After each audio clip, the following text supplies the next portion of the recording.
Well, here we go, I guess. Already managed to screw it up once.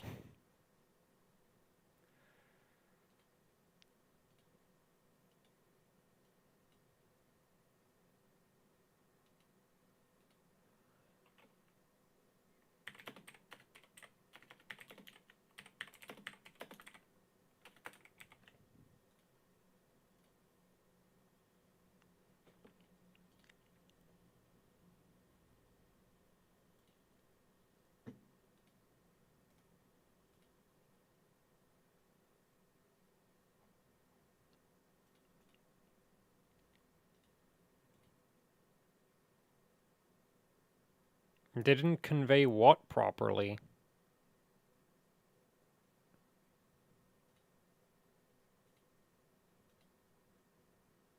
Also, yeah, I did screw up the title. It should be fixed now, though.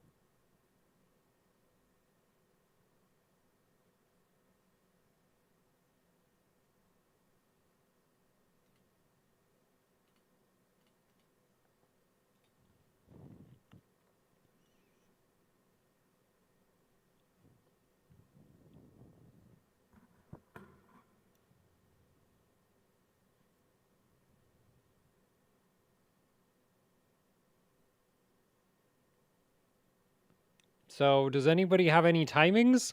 Because, like, I don't have anything if there's no timings.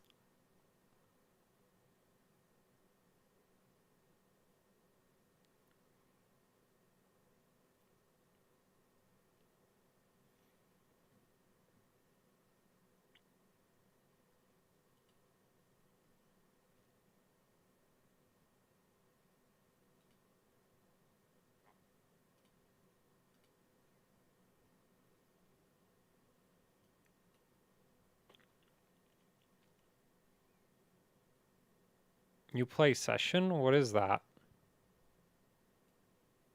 Thoughts on X870? Don't really have many. There's like some interesting boards, but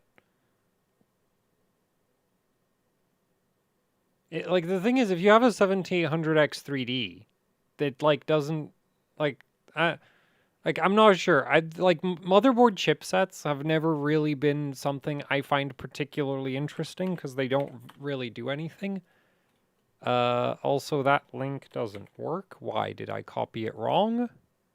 No, so you just made it wrong. And did you not make it public or something? I swear that's what usually happens when people send in a submission and it doesn't work, is that they didn't make it public, is my guess, because I haven't figured out why. That sometimes happens.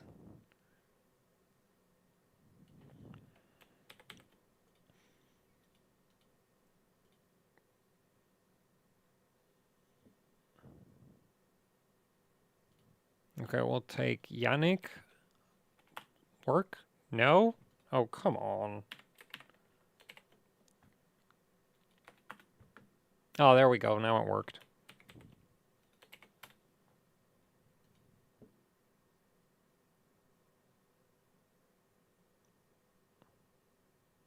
Looks good. Yeah, single rank, Hynix, something. Doesn't really matter because it's at 6,000. Is your memory controller, like, terrible? Because that's a, like, 1.2 SoC is kind of a lot of SoC for 6,000.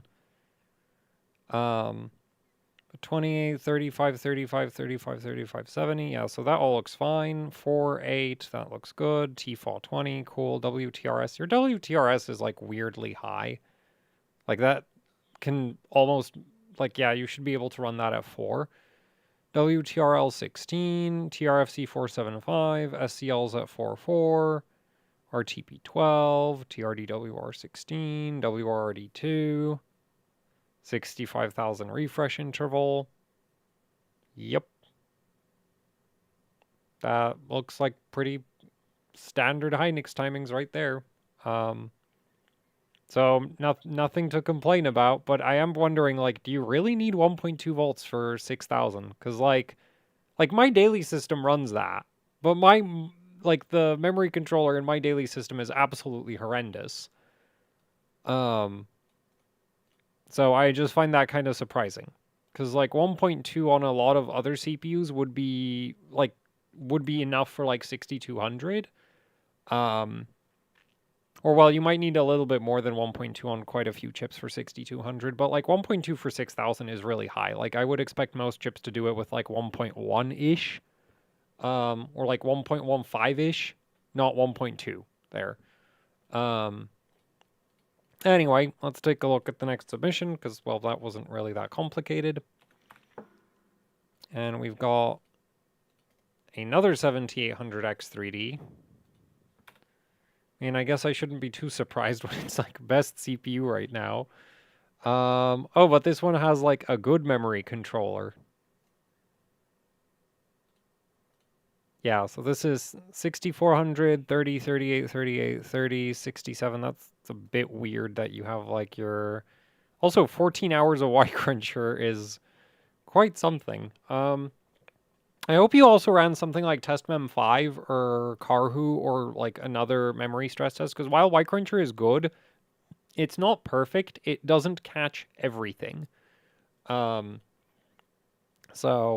yeah, I wouldn't like just running Y-Cruncher even for an insane amount of time. Like you run it so long that it's probably fine, but I would still run something else just to make sure, because every stress test is a bit different in what exactly it does, and some of them catch things that others don't. But anyway, oh, this is also dual rank. Okay, so this is like really cool that like this is working the way it is. But yeah, 6400, 30, 38. Dual rank timings. Wait, is this 4x16? No, it's 2x32. That is interesting that you can run right to right same DIMM at 7. I would not have expected that to work. Neat though. Oh, and 1.44 on the memory, 1.42 on VDDQ. That makes, yeah, for an ASRock board, that makes sense. VDDIO at 1.38, 42, TRDWR 15. I mean, I don't think I've ever bothered to test 15. I think I tried 14 and that definitely doesn't work. So that is tight for 6400. 4820, 418, 48, 500, 50,000 refresh interval. Yeah, with 64 gig DIMMs, I guess like memory stick temperatures are kind of a concern. So the the lower refresh interval makes sense, or short. I guess I should say shorter refresh interval, because like it is technically lower. Like, it doesn't really make sense to speak of refresh interval in terms of high and low. Then again, you could make the same argument for all the other timings too.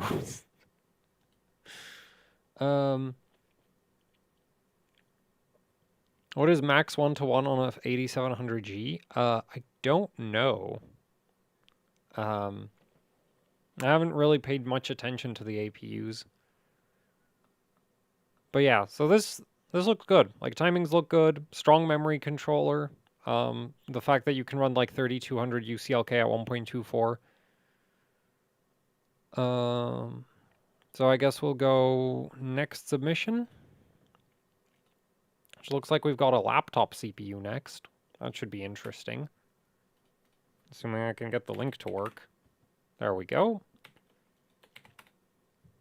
And what? Oh, you've got one of those BGA to LGA adapter chips.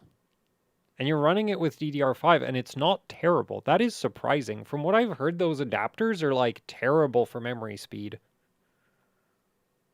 So that's kind of like, I've never tried one of them myself, so I don't know if that's like how true that is. But yeah, I've heard that like the BGA adapter like doesn't necessarily work that well with DDR5, but this is doing 7200 on a 12th gen, so that seems pretty good to me. Anyway, 7200, 32, 41, 41, 48. So pretty tight primaries. 2T command rate, 16, 440, 350. So this is Hynix A die. 8, 4, 62 and 52 at 7200. Your different group, your right to read different group is probably unnecessarily loose. Like, that should be able to go well below 50. Like, at 7200, I think you could probably run, like, 44 or less. Then your other territories, you've got 14.8, 2020. I mean, dropping the 20s down to 18 won't really make much of a performance difference, but, like, it should work. And then 12.8 on the right to right. Okay, that makes sense. And then TFall 16, TCWL 18, or TP12. Yeah, this looks good. So I'm surprised because I really like I heard that the BGA adapter is like terrible for DDR5 performance, but this looks like pretty standard DDR5 settings. In fact, for a 12th gen on a 4 dimmer, I'd say this is really good. So yeah, I guess the BGA adapter really isn't that bad.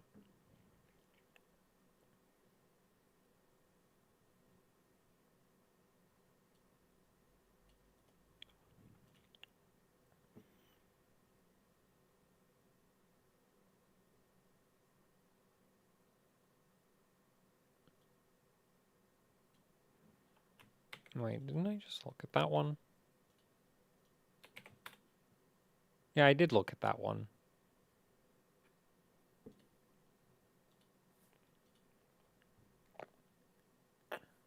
Yeah, I have to like start reading out people's names when I take their submissions instead of just like opening up the submission. Like, I would assume most people could recognize their timings.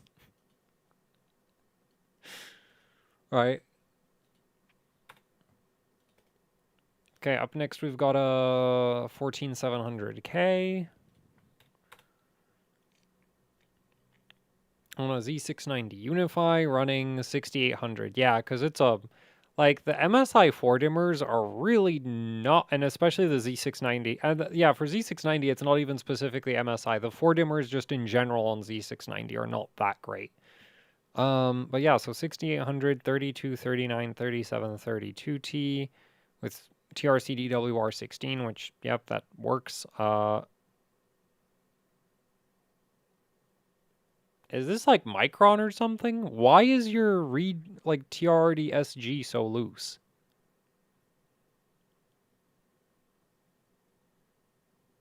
And DG2. Like, this is really bad. Why?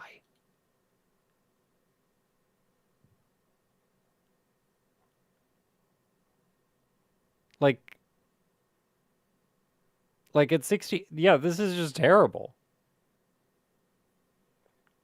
Like, I would be expecting to see like 12.8 if you want to err on the side of caution, and like typically like 8.8 or lower with a T-fall of 32. Like 16.12 just doesn't make any sense unless the board is like being awful for some reason. And then the rest of the timings, I mean, TRFC 540, is this...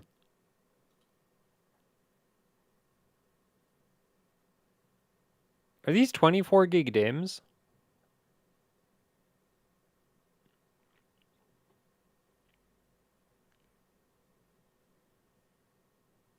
Yeah, I know the Unify X like has a hard time with 24 gig DIMMs, but like...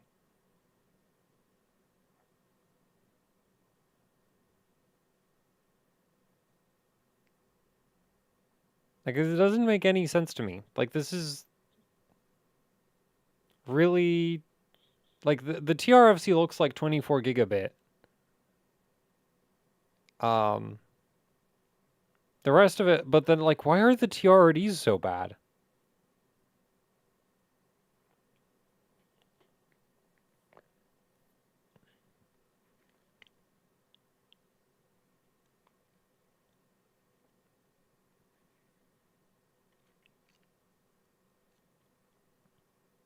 RTP's on an auto, and then like, why is your T-fall at 20? This doesn't make sense. Like, the T-fall 20 literally doesn't do anything because your TRD DG is like 48 effectively. Anyway, the tertiaries look fine because you're at like 14, 8, 20, 20, 12, 8, 64, 44. Yeah, so like the tertiaries, those make sense, but the TRDs are just like, I'm not with DDR5 it should matter a bit less. But like this is still like there should be absolutely no reason to be running them like that. That doesn't make any sense. How would you set up SG? Like if this is MDI, if this is 24 gigabit MDI, it should be like 10.8 or 12.8. And if this is a 16 gigabit Hynix of any kind, it should be 8.8. If it's Micron, then I don't know. If it's Samsung, then I think 8.8 would actually still work.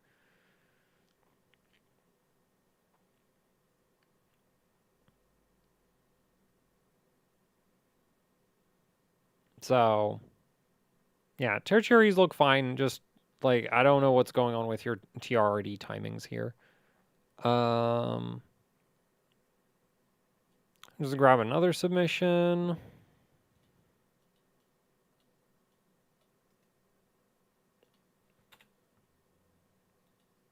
What? Why doesn't that want to open?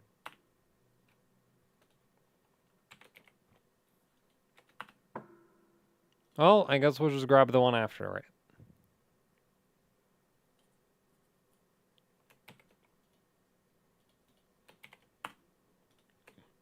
And that one does open. 9950X on a X670E Gene. Doing 8,000. If I had a Gene with a 9950X, I would definitely try the like 8200 and the 8400 ratios, because those should now be fixed. On 7000 series, the 82X and the 84X ratio just straight up do not work. On 9000 series, they should be fixed. I mean, I'm not sure if the 84X is going to work on like most CPUs, but the 82X I think is definitely worth trying. I'm not sure how it works out with like synchronizing to the Infinity Fabric. It probably doesn't. But yeah, and in terms of timings, 36, 46, 46. This is 16 gigabit, of course. Yeah, the TRCD is like too tight for it to be 24 gigabit. 46, 46, 46, 38, 84, 4416. So as far as I know, in 2-to-1 mode, TRDs of less than 8 just get rounded back up to 8. Which is why the 4416 is probably working. But yeah, then 16, I mean 6, 16, 480, 88, 16, 16, 4, 65,000 refresh interval. Yeah, makes sense. I'm not really sure what you'd be working on in terms of timings, because there's not that many of them. Like your TRDs are effective, like I'm pretty sure effectively they're 8832 right now. You're probably at the limit of what like TRP and TRAS will do. I mean, this is ADI, so actually what I would do is probably try to lower TRP and raise TRAS to compensate if you're like hitting a TRC limit. But I'd also look into like running 8200 instead of 8000, especially because like you're already desyncing the FCLK anyway, so it like doesn't, like the one upside that, because I'm not sure that you have like 8200 is going to give you UCLK of 2050. Yeah, 2050. And I don't think there's an FCLK ratio for 2050.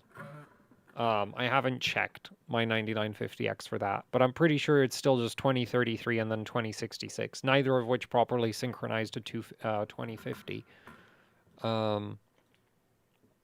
So, yeah, but in terms of timings, this looks fine. Just I would prioritize TRP over TRAS, because TRAS is only like the TRP is used every time there's a pre-charge command. TRAS is only used if you're trying to pre-charge really shortly after an activate command. So like TRAS gets used less than TRP, so like having higher TRAS and lower TRP is better than having low TRAS and higher TRP. Anyway, next submission.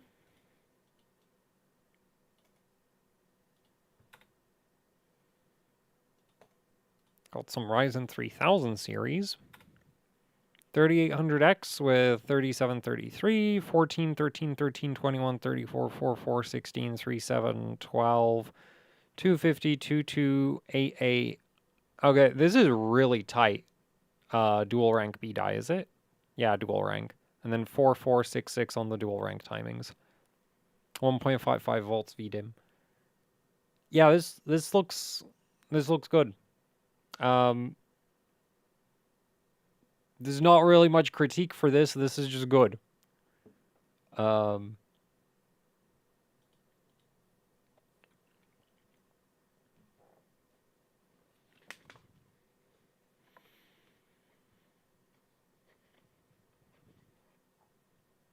boy.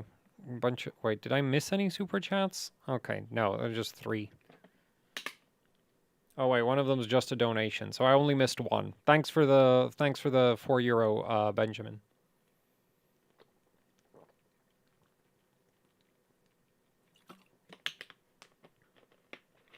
Anyway. What's the difference between TCL and TCWL? CAS write latency control. So TCL is CAS latency, which should really, like, I think I've seen some documentation actually refer to it as read latency. But basically it's just the delay between a read command and the data actually, like, being output from the memory stick. So if you send a read command and your CAS latency is 14, then it takes 14 clock cycles before the data is output from the memory stick. CAS write latency controls the delay between the write command and the data being sent by the memory controller to the memory stick. So here, like, if you send a write command, 12 cycles later, the memory controller sends the data to the memory stick, right? So that's it. Like, they literally, like, they have nothing to do with each other. They're for completely different things. Though I think they affect round-trip latency on some Intel platforms. But that's, like, one of the reasons why, like, on Hynix DDR5, you can run CAS write latency, like, stupid low. Like, I think in one of my videos, I was running, like, my CAS latency was, like, 32, and my CAS write latency was, like, 16 or something. And it works, because they're completely independent operations. Like, one of them is about how quickly the memory stick can get ready to receive data, and the other one is about how quickly the memory stick can move data from from the row that's open into the output buffers. So, yeah, they're, like, completely unrelated. Anyway, let's take a look at the first super chat.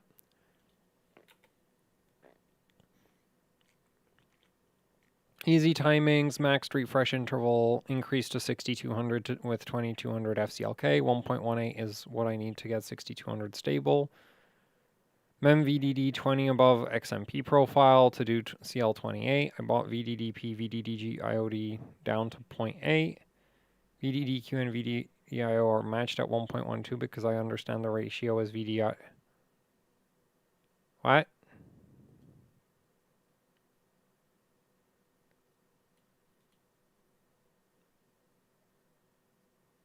Oh, right, yeah, you can't set these below, like, more than 100 millivolts below SOC voltage.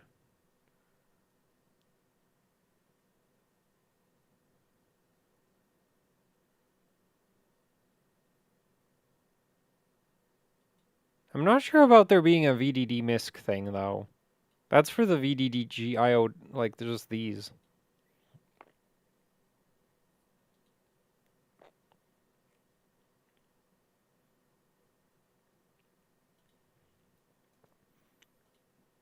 Anyway, that is really interesting to see VDDIO and VDDQ that low. It makes sense, like, yeah, it does kind of make sense, because the thing is, like, those are both signaling voltages, so they don't actually affect the, like, these are just, like, the voltage that's used for the memory and the CPU to talk to each other. And as far as I know, the Hynix sticks really don't need they shouldn't need a lot of voltage to run high frequencies. It's just kind of weird to see that, because usually you just see those running at like 1.3-ish for most setups. But if it works, it works. Like, I'm not going to complain about it. 28, 35, 35, 35, 28, 68. Again, I'm pretty sure the AMD memory controller doesn't support TRAS below 30. And also TRP takes priority over TRAS.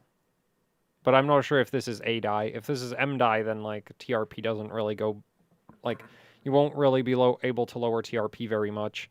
If it's A-die though, you should be able to run like 30 or 32 TRP, which is going to be better than 3568. I mean 3528. TRC 68. Also, I think with your TRC being where it is, your TRAS isn't actually doing anything. TRDS, TRDL, we've got 4 and 8, TFAW 20, WTRS 616, cool, TWR 48, 500, 4, 4. I mean, WTRS could be lower, it could be 4, and WTRL could probably be 14. SCL's at 4, 4, TRDWR 16, WRD 2. This is single rank, refresh interval at 65,000. Cool. And we have a whole heap of Y-Cruncher. But I would recommend running something other than Y-Cruncher, because in my experience, Y-Cruncher doesn't get the memory sticks that hot. Like Karhu or TestMem5 will get the memory sticks warmer, usually. So considering that you're already hitting like 50 degrees running Y-Cruncher, you might want to get more memory cooling if you're going to run Karhu or TestMem5. Or HCI for that matter. But yeah, interesting approach on the like signaling voltages. I'm not sure that there's any benefit. I guess your power consumption might be a bit lower. That's about it. Anyway, oh boy, why did the chat jump? There we go. Let's grab the next submission.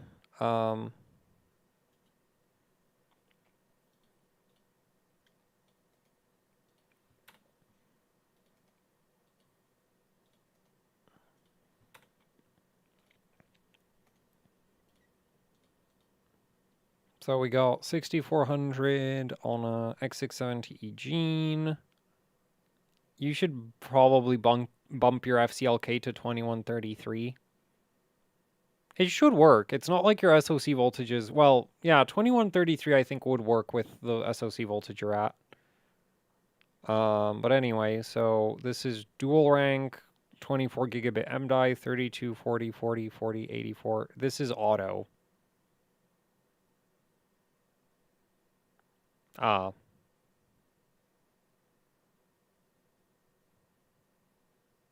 Of course. It's not like I didn't make a video about 2x48. Definitely not something I've done. But, you know, I'll save you the time. Okay, where's paint?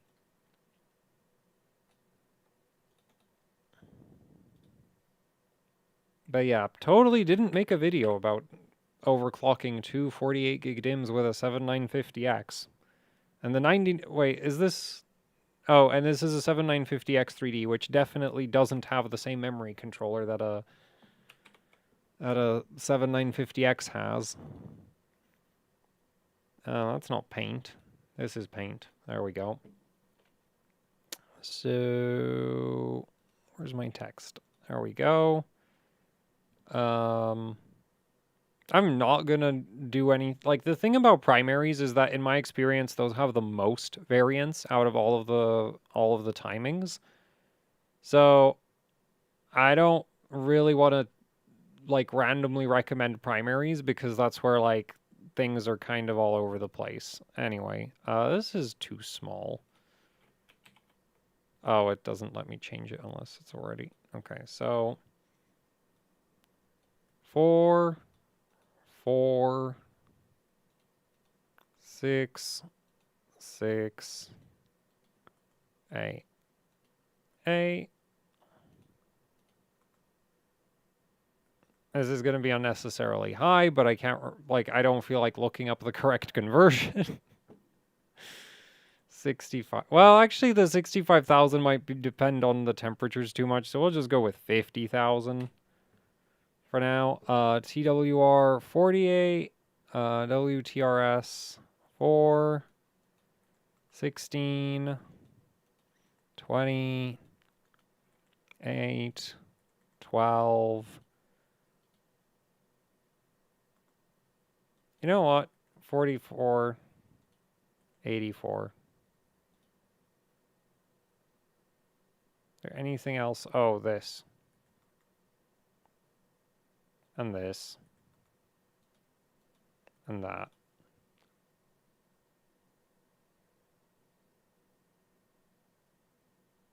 Yep. I would do that. That shouldn't need any extra voltage. The one concern I have with it is, like, depending on it, how warm your sticks are getting, the refresh interval may or may not work at 50,000. Like, if you're below 60 degrees, 50K should work. If you're above 60 degrees Celsius, it should probably still work. But yeah, if you get errors and your memory sticks are over 60 degrees Celsius, it's probably refresh interval related. Also, I think I might be a tad low on the TRFC. Nah, that should be fine. We're at, like, yeah, 6400, that should be fine.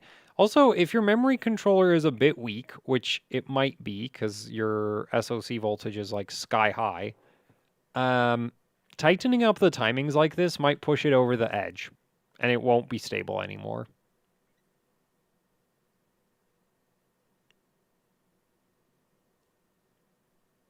And I'm not really, like, the thing is, you're literally better off running 6200 with tight timings than 6400 with loose timings. But, like, I don't know, like, it doesn't sound like you've done any tuning, and it's a decent chance that the SoC voltage is at 1.3 as, like, an auto setting from Asus, and your memory controller doesn't need that. Let me just check. You mention anything about that?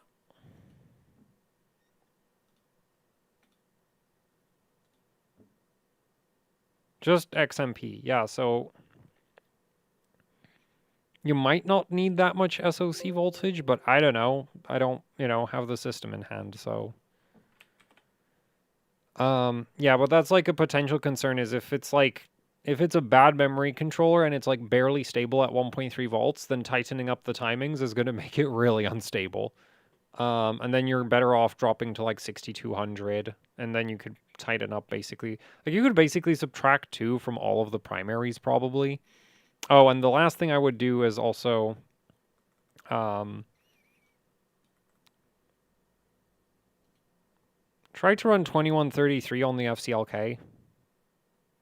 There. Well, that doesn't work. Oh, I should have used the, like, opaque option, right? Yeah, there. That's what I should have done. Anyway, so that is what I would do, assuming that it doesn't run into any stability issues if you tighten up the timings. If it does, then I would drop the memory speed to 6200. And then the FCLK would be 2066 instead of 2133. Anyway, so next submission.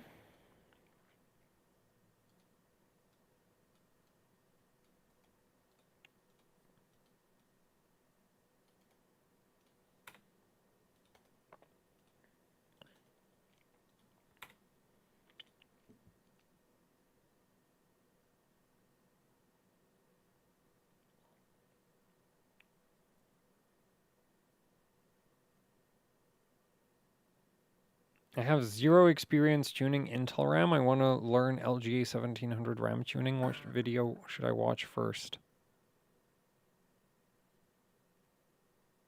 What?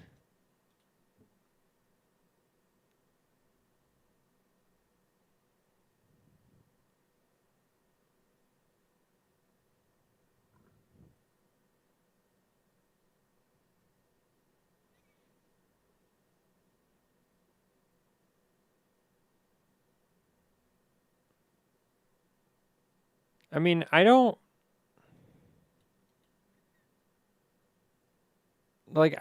really want to suggest anything for LGA 1700 because I hate LGA 1700. Um,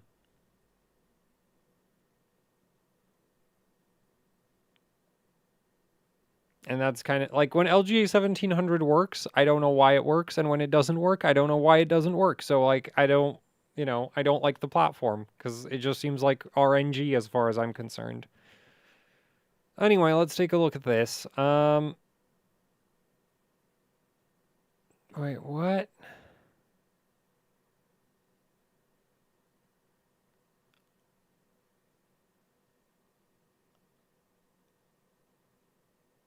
What is going on here?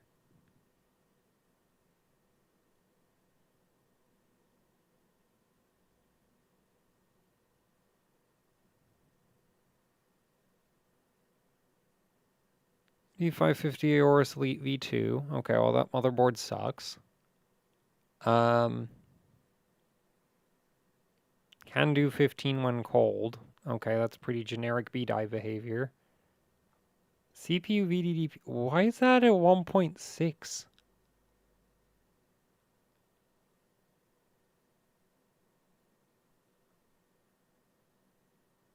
Why are you even changing these? Wait, which VDP?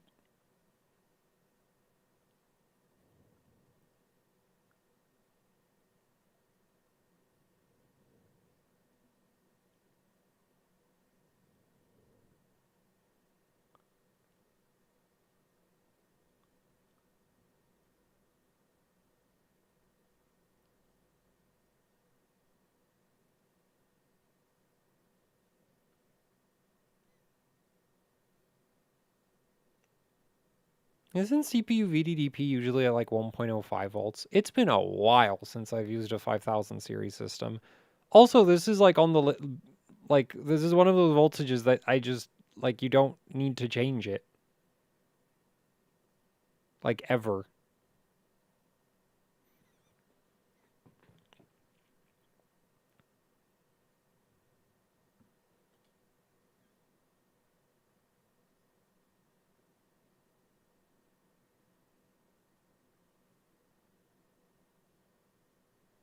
But why would you reduce the 1.8 volt rail?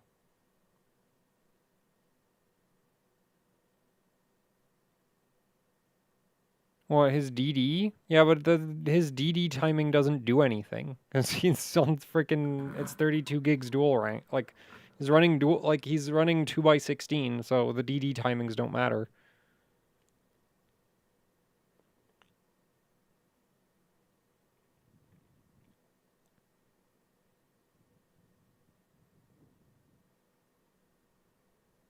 But like why would you adjust a bunch of voltages that don't do anything?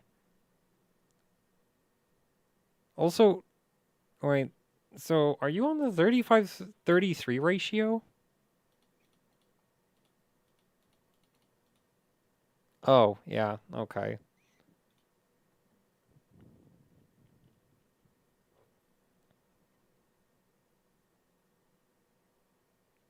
I mean, I don't really have any complaints for the timings, but whatever you're doing with the voltages just doesn't make any sense to me.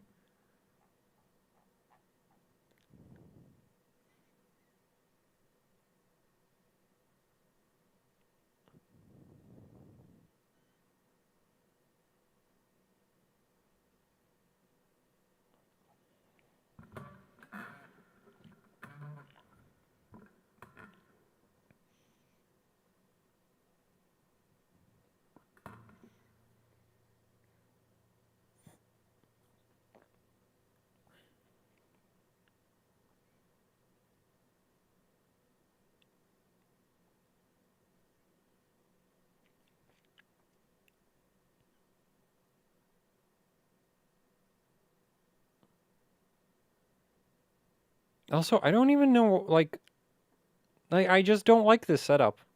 Like, this is just, like, why? Like, why would you touch those?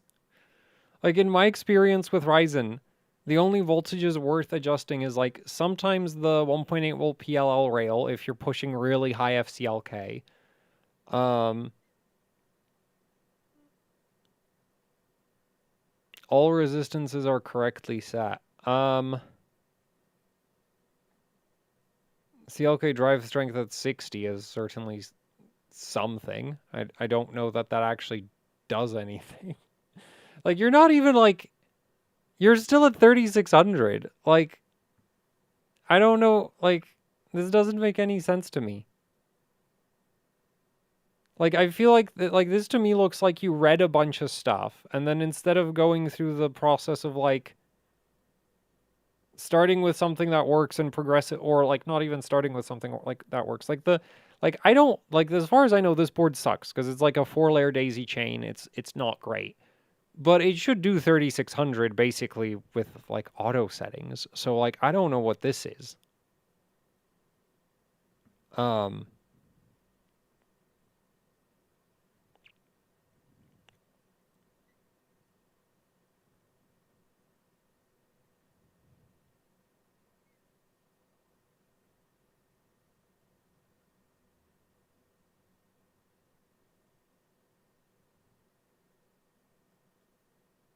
So...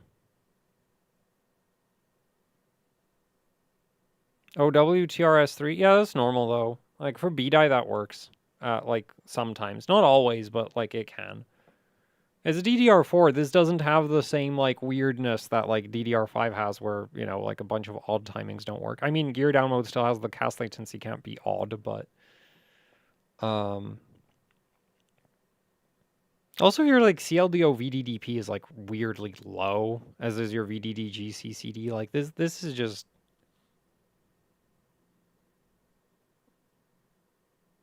Like, this is so out there that, like, I don't know what to think.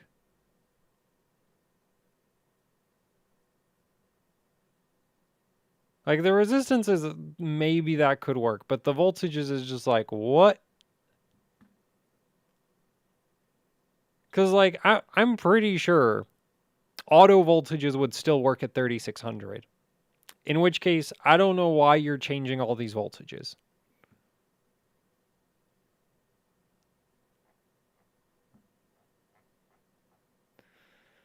Oh well, next super chat.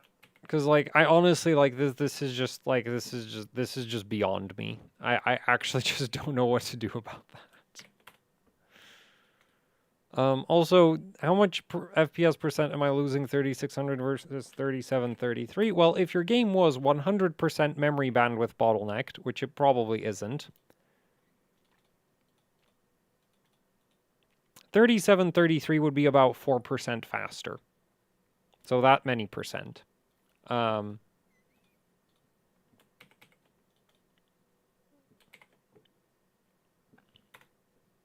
VSOC 1.25, but I haven't tried to lower it yet. Cool. So 7600X. Oh, that is... Wait, what?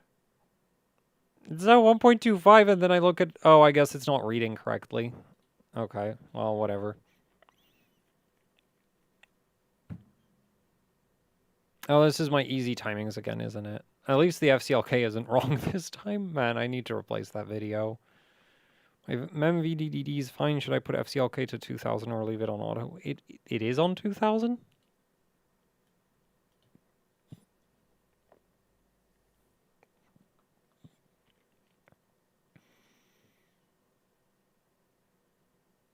RAM low latency. So low latency mode on Gigabyte boards literally just adjusts a bunch of timings for you. So, like, if you're manually tuning the timings, it doesn't do anything.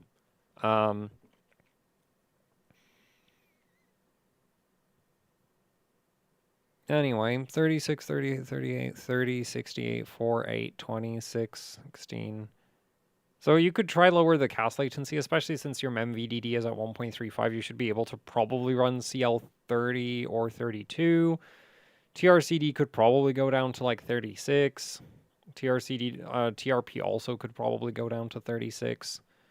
If your memory temperatures are good, you could run more refresh interval. So instead of 50,000, you could run 65,000. Or TP12 is fine. TRDWR is fine. Like, really, from here, the most you could really do is, like, try to push for 6200. Like, the easy Hynix timings are not that far behind, like, maxed out settings. That was kind of the point of them, was like you get like 95% of the performance with like 0% of the effort of actually tuning your memory. Um,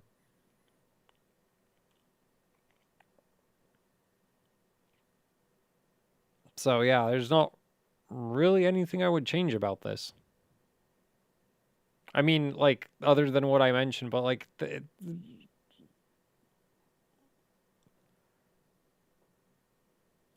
like, I have videos showing more aggressive timing setups than what the easy timings are. So you could just look at one of those, is basically what I'm trying to say.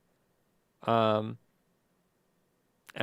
unless you got incredibly unlucky, you probably can do 6200 instead of 6000. And that's going to be more, uh, like that, like running 6200 is more important than really anything you can do at 6000. Mostly because the timings don't really change going from 6000 to 6200. It's not like the timings get much looser, so the performance just goes up.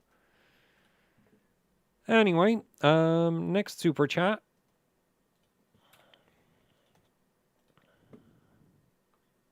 I didn't miss anything, did I? Yeah, no.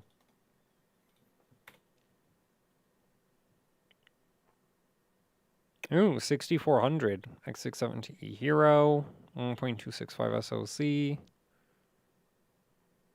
TCL28, TRP34, TRCD36, or TRDL8 all crash OCCT RAM tests. ESOC 1.25 crashes Y-Cruncher VT3 after 2 hours and OCCT within an hour. RDRDSD1 can't boot. Why would you...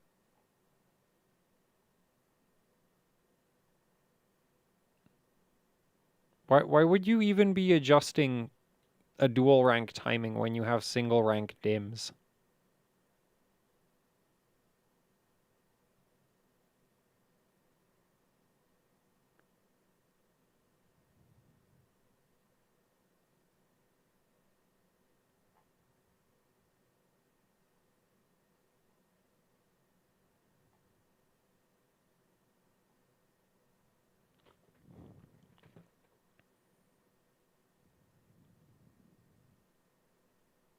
I'm surprised. Am I surprised? No, well, yeah, I am kind of surprised that TRDL crashes and that you're at like 12 instead of 10. Actually, 8? 8 I'm not really surprised. But I'm surprised that you're at 12. Because you could probably be at 10. TFall 24, okay. 416, 48, 560, 7.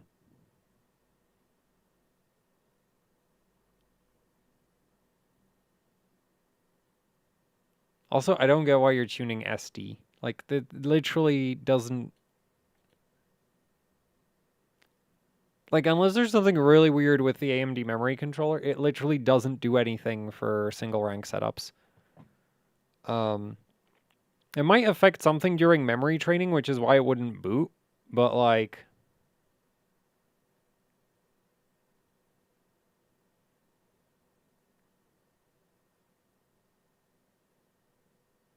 crashes Windows. But you're on single rank. That doesn't make any sense. I might have to look into that, because that shouldn't, like, that shouldn't be happening.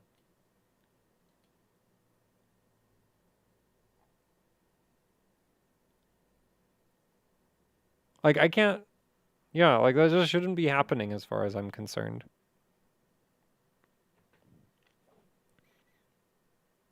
Also, that read-to-read SCL is, like, I mean, it's not really a big deal, but I'm just kind of surprised that it's so loose. But other than that, like, the timings look fine, so yeah, I wouldn't really change anything about this.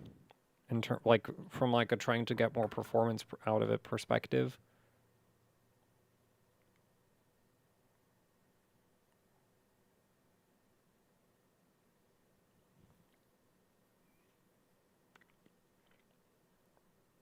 So, Yeah. Also, CL28, not... Like, CL28 at 1.45 volts, I am not surprised that isn't stable.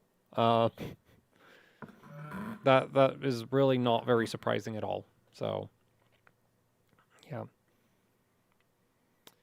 Anyway, guess next super chat.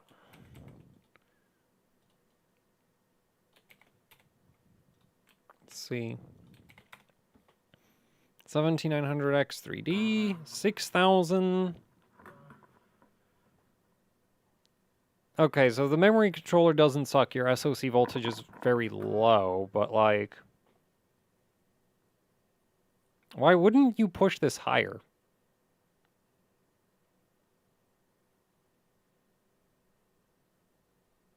Also, this is single rank. 30, 36, 36, 36, 32, 60, 4, 8, 16, 6, 18. Why? 54, why? 510, why? 6, 6, why? RTP12, sure. TRDWR 16 and 4, cool. And then 65,000 refresh interval. Like, is this not A die or something? Like, oh, M die. Okay, so the TRFC kind of makes sense. The TWR doesn't. That just like I've never seen a kit of Hynix memory that needs more than like you can run 48 TWR at DDR5 8000. I have no idea why you'd be setting it to 54.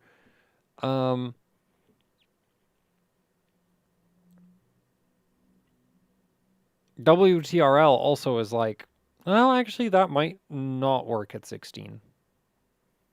But the SCL is like, I mean, it's like setting them both to 4 isn't going to be like huge for performance, but like I'm surprised that they're not both at 4.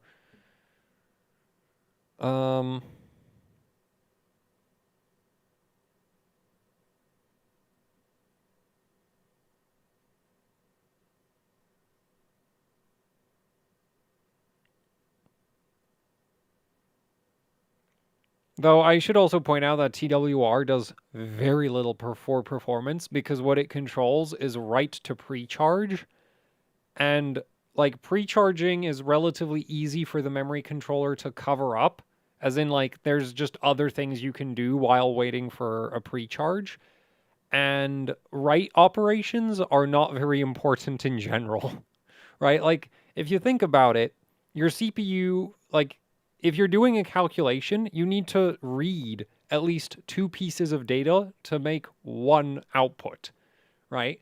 So generally speaking, write performance is not very important, which is also why AMD's like Ryzen, like on Ryzen 5000, this is like really obvious, is that like the write bandwidth is horrendous on the single CCD CPUs because AMD basically came to the conclusion, well, you don't really need to be able to write more than half of what you can read, so we're just not going to give you, you know, full write bandwidth. And it's like, yep, that's actually completely fine. You generally don't need to write as much as you need to read, which also means that timings like TWR don't really do much for performance most of the time. So like while it's a bit weird that it's not at 48, I don't really think it actually makes much of a difference.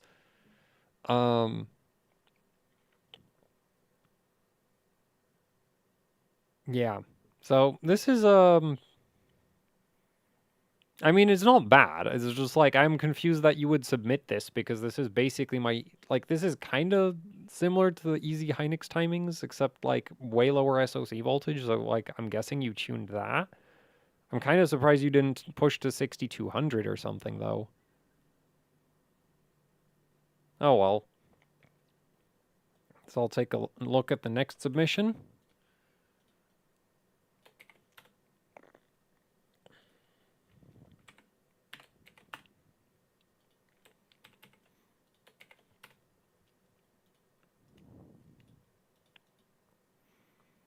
Which we have Intel setup. Ooh, a Z7, an MSI Z794 dimmer doing 7,000. Now that is surprising. there any comments with this? No. Okay, so 32, 42, 42, 42, 82.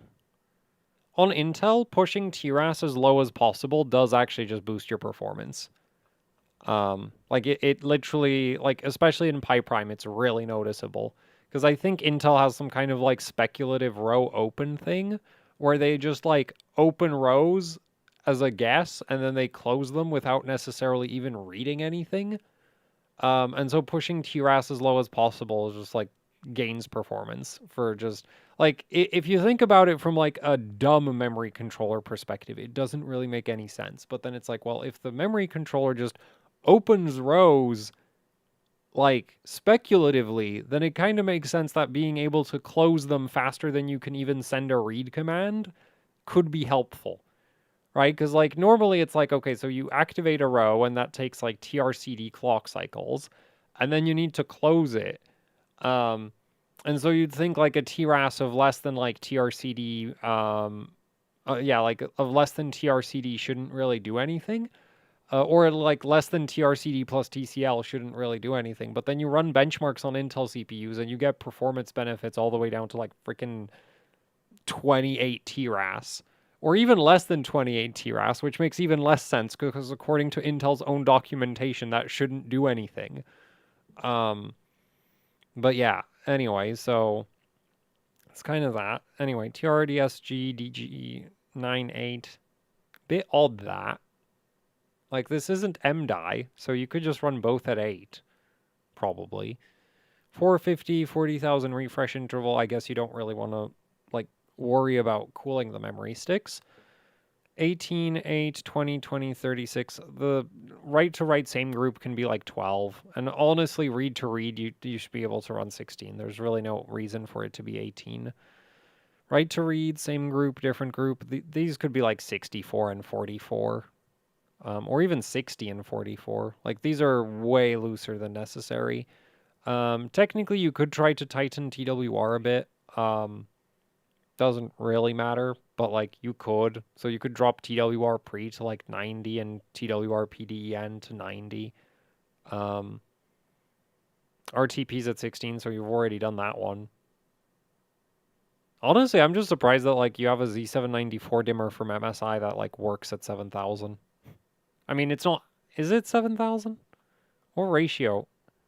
Oh, I guess we don't. No, it is 7,000. Yeah, you're on the 7,000 ratio, so kind of surprised that that works at all. Voltages seem reasonable. I think a bit on the high side. 7,000 CL32. Yeah, no, that is a bit on the high side for the timings that you're running. Like, your primaries are... They're not that loose, and they're not... Like, they are...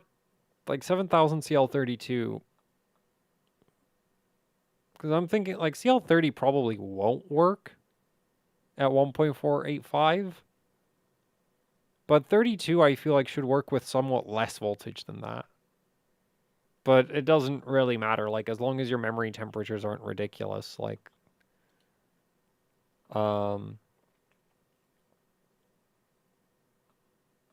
Yeah, I wouldn't do anything about that. So this looks fine.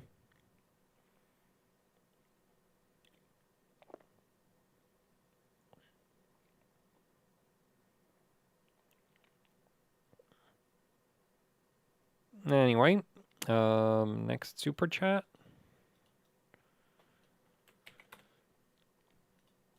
Not working? Oh no, I just needed the /A. And, wait, so... Okay, so you just use OCCT for testing. Z690-A, well, it's a 4-dimmer.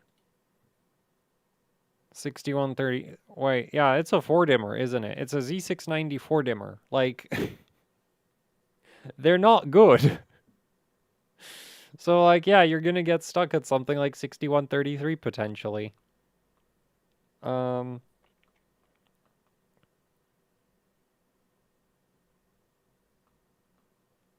Anyway, 26, 36, 36, 36, 72. You can, I would try to tighten TRAS. Like I mentioned with the previous submission, Intel CPUs gain like performance as you lower TRAS to even like values that really don't make any sense. So yeah, I don't see a reason to leave TRAS at 72. Like I wouldn't necessarily push it down into like low 20s or something, but like I would definitely try to push it lower. You can run your own benchmarks to check if it actually makes a difference. But in like my experience, especially with something like Pi Prime, it just gets it just gets faster as you go down in TRAS. Anyway, so this is MDI, isn't it? Yeah, this is MDI because that TRFC I think is way too low for this to be ADI. Which would also explain why it's clocking so badly, because MDI is harder on the memory controller than ADI is. 44, 360, TREFI, you could run loose. Well, I guess it depends on what memory temperatures you're at. If your memory is maxing out at 35 degrees, you could run looser refresh interval. Like a longer refresh interval. Yeah. I don't really see a reason that you would want to run 32,000 refresh interval. Like I would like 40,000 and runs up to some very high temperatures. 50,000 works up to I think over 60 degrees. If you keep the memory at like 40 to 50 degrees, you can run like 65,000 refresh interval no problem. So yeah, TWR8, RTP8, TFAL16, TCKE4, TCWL24, 12, 8, 18, 18, 10, 8, 50, 40. Yeah, so this is really tight. But yeah, it's not clocked very high because it's MDI, it's a Z694 dimmer. Yeah. Yeah, I don't have any advice for you to like make it clock higher other than like get a die or get a different board. Actually, ideally get both. Get a die and a different board, but that's just like unnecessary, like that's just wasting money in my opinion because it's not really like at that point I think you'd probably be better off. Is this a 12th gen CPU? Oh no, this is a 13700 KF.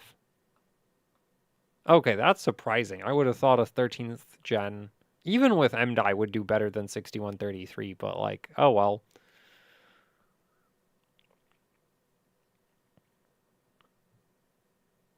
I'm wondering like SA, well no, that's yeah. I don't have any suggestions. Like I guess the board just really sucks cuz like MDI is not great, but with 13th gen it shouldn't be this bad. And by that I mean 16 gigabit MDI. 24 gigabit MDI is a lot better.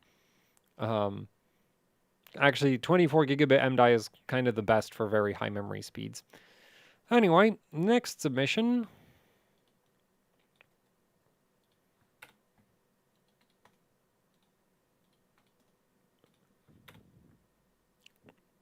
$5700X3D on a B550M ITX/AC. That's the ASRock board, isn't it? We've got a Nanya 32 gigabyte kit. Well, unfortunately, I don't know anything about 32 gig Nanya.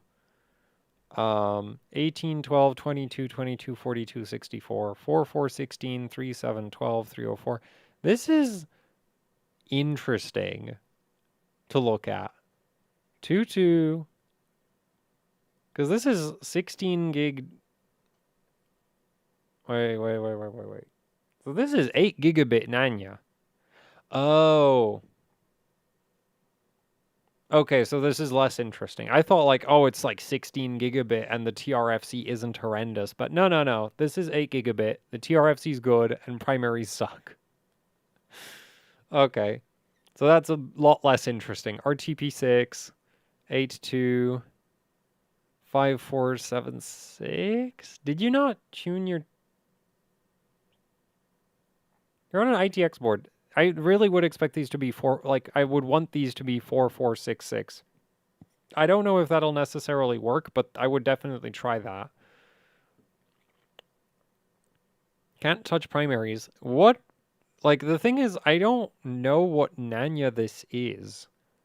Like, there's a Nanya IC that behaves a lot like Samsung B-Die.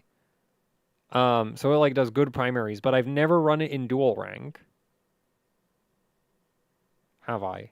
Yeah, I don't think I've ever run it in dual rank. So, like, I don't know if in, like, dual rank it, like, hits the memory controller so hard that the time, like, primaries just get horrible. Or if this is a different memory chip that just does horrible primary timings.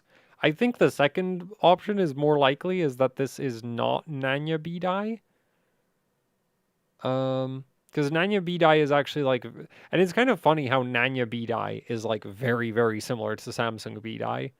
Until you try to run them at high voltage, in which case Nanya like stops scaling at like 1.45-ish, if I remember correctly. And B-Die keeps getting tighter and tighter all the way up to like 2 volts at the cost of stability.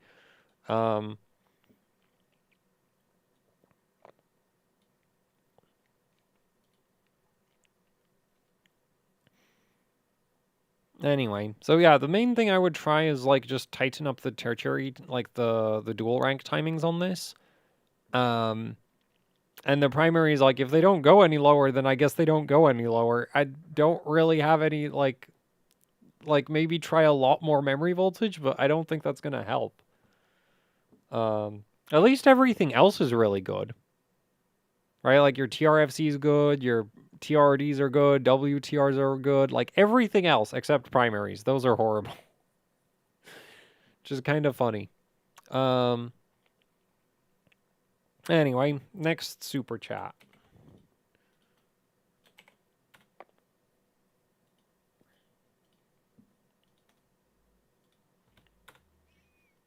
What? Oh, come on.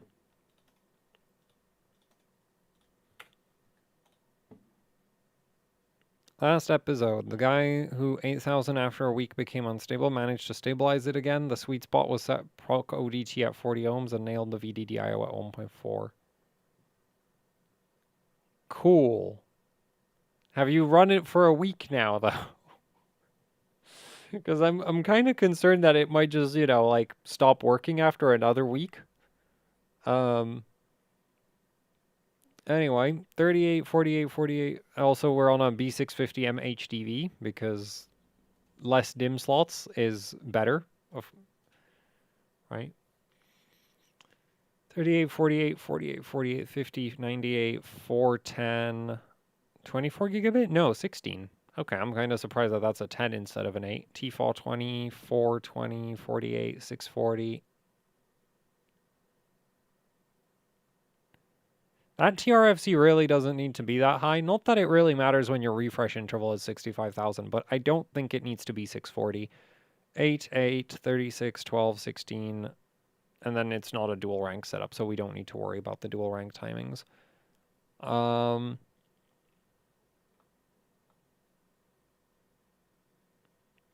says 1.4 VDDIO, but like I'm reading 1.35 right here. Also, that SoC voltage like is cool. I mean, that's just kind of expected when your UCLK is like 2 gigahertz, but that you don't need crazy high SoC voltage. But that's like one of the neat things about 2-to-1 setups is that you can run really low SoC voltage. So yeah, I wish you luck in this actually being stable this time, because it's a very common occurrence for me to get my hopes up about a DDR5 8000 setup working, and then like 10 hours later, it isn't working. Unfortunately, like I don't daily anything like a DDR5 8000 setup, so I don't, I don't have like day-to-day experience with it. If there wasn't such a limited selection of motherboards where like DDR5 8000 is even realistic, I would consider dailying it, but it's like for AM5, like at least with the 600 series boards, the options were horrendous. Like if you wanted, because I need a PCIe slot for my GPU and a PCIe slot for my capture card, so I can't use the next 670 Gene, and the B650 Tachyon is also out, I think, because Gigabyte, like, And then it's like, so then you're just left with like trying to find a 4-dimmer that like is like you got lucky enough that a 4-dimmer works at 8,000, which my experience with the 4-dimmers is that like there's a bunch of them that boot 8,000, but they're really, really unstable. So, yeah.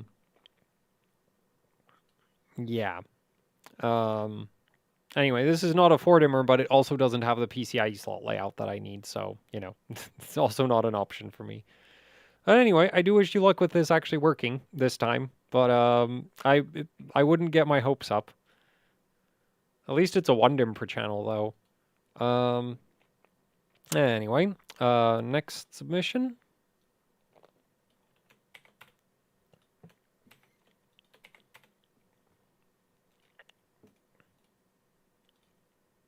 Oh boy. Okay, so you have fans pointing directly at the memory sticks. I can't push higher frequency than 6400. Well, you have a 4-slot Intel motherboard. What did you expect?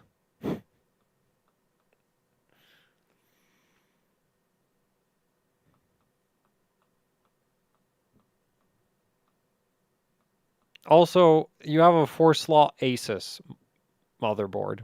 As like the Gigabyte boards seem to be, and the thing is, well, the only 4-slotter that I've used from Asus was the Z690 formula. And like, I guess the Dark Hero they should have done something, but I just the Intel platform is just I would rather not. Is basically that's basically my summary of LGA 1700 is like I would rather not. Unless my only other option is like a non-X3D Ryzen, in which case 14700K, yes please. So where are timings? Oh no, this is another one of those where it's not. Right, it's in hardware info. 32, 38. This is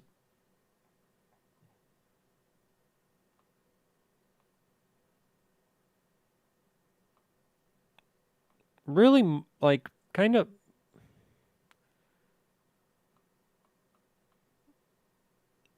Wait, what capacity is this? Wait, are these 48 gig DIMMs? Oh, it is 48 gig DIMMs. Okay, yeah, that explains everything.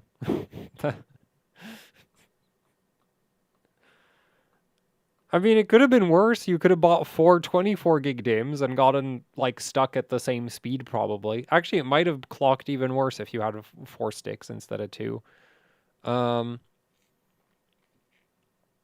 Okay, so 32, 38, 38, 44, 30, 82, 600. Oh, right. That's not... TRC doesn't exist. TRFC 600, TRFC per bank 550.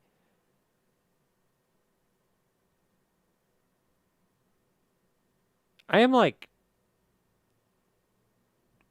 pretty sure your per bank is way higher than it needs to be for 6400.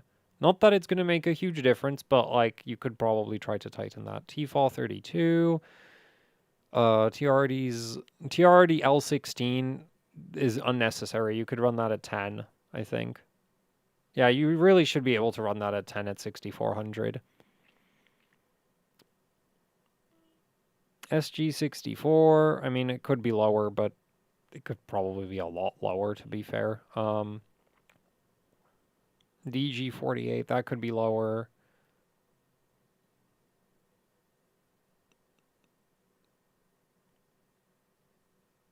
I swear I did a dual rank video on Intel. And it wasn't good. It got stuck at like 6666 or something. And I used a Gigabyte motherboard, so like you won't necessarily be able to follow the frequency, but timings should end up being similar. So let me just find that.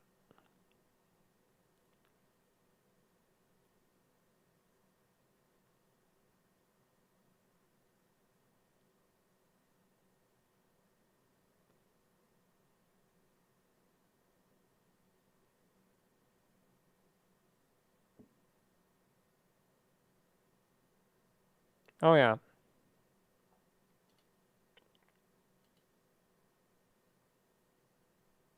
Oh, I got away with running 410 on the... Wait, did I? No, it was 810. Okay, actually your TRFC is the same as mine. I don't know what I used for per bank. I used 400. Yeah, so yours is way higher than it needs to be.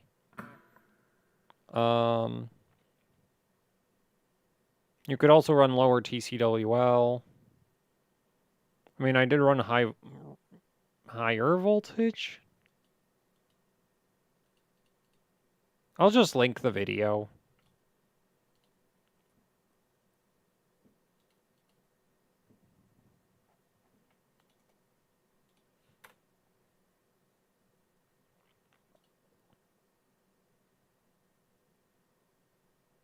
Oh yeah, I ran way lower WRD DG and I mean SG and DG. I mean, not DG. Well, DG's not way lower, but SG is.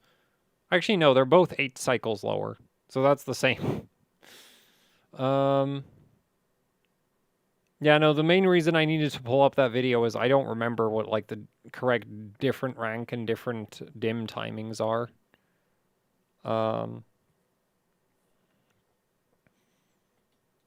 Anyway, so I would like, you know, you could just check that for like a timing reference.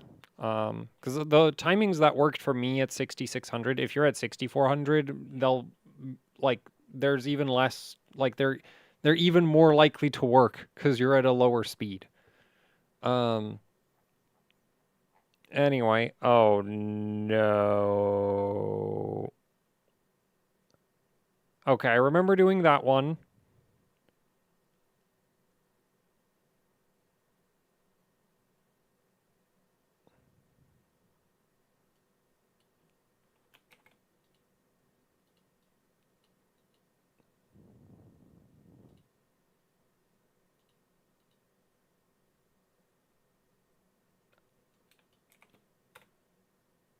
Okay, we looked at this one as well.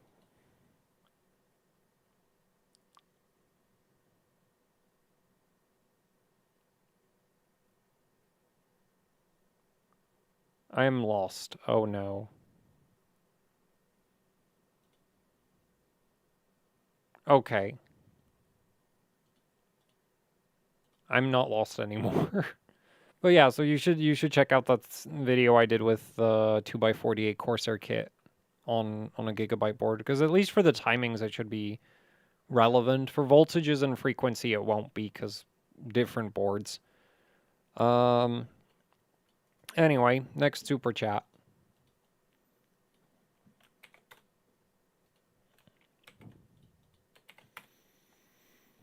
$9950X X670E Hero.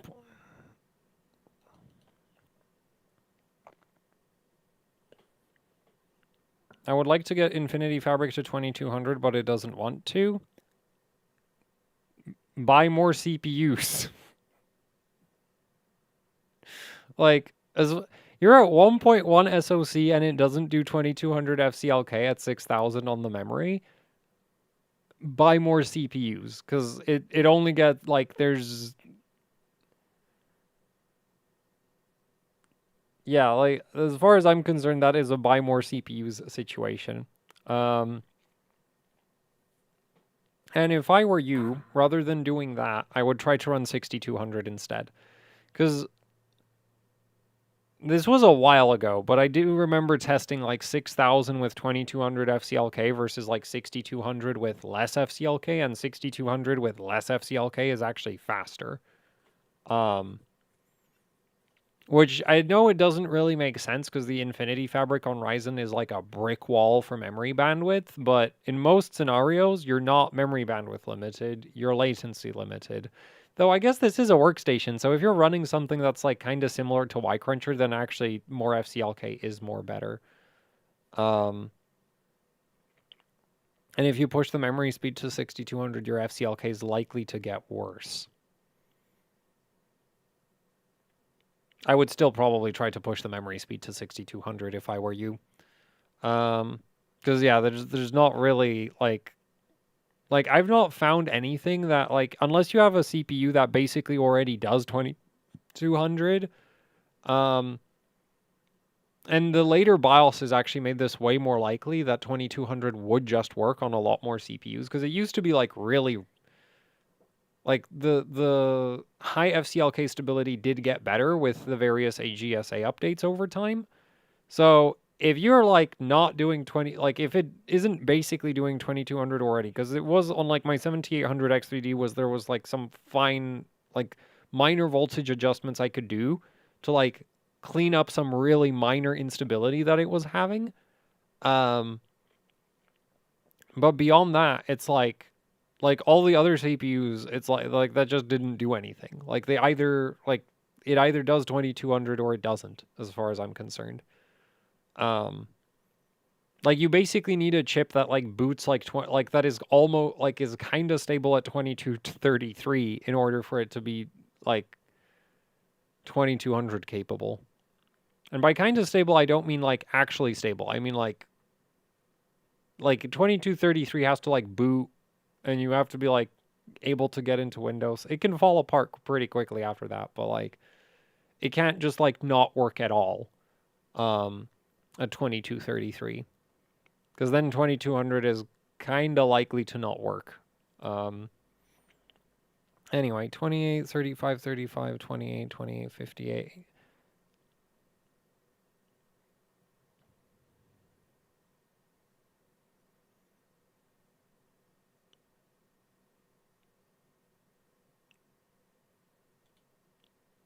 Chances of those TRDs being real, very slim.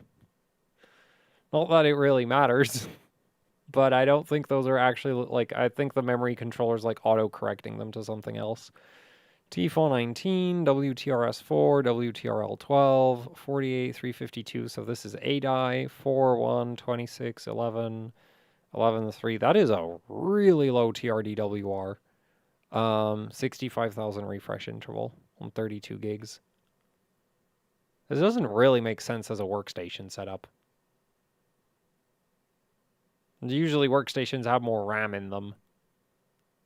But anyways, like in terms of timings, this looks fine. I mean, I'm not a big fan of your impossibly low TRDs, but I don't think it actually affects performance.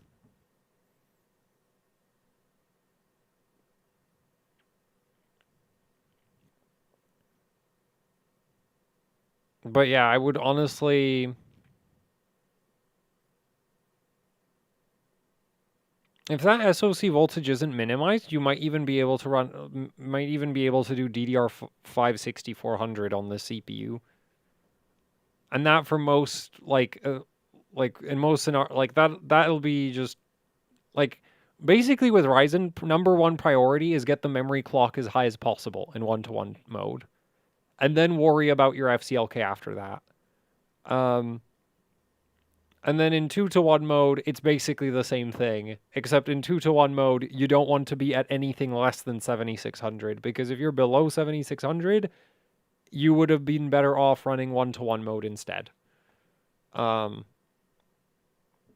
you're on an X670E Hero, so I wouldn't bother trying 2-to-1 mode, because in my experience, the 4DIMM Asus boards for X670 are not good in 2-to-1 mode. And 9000 series doesn't seem to have changed that.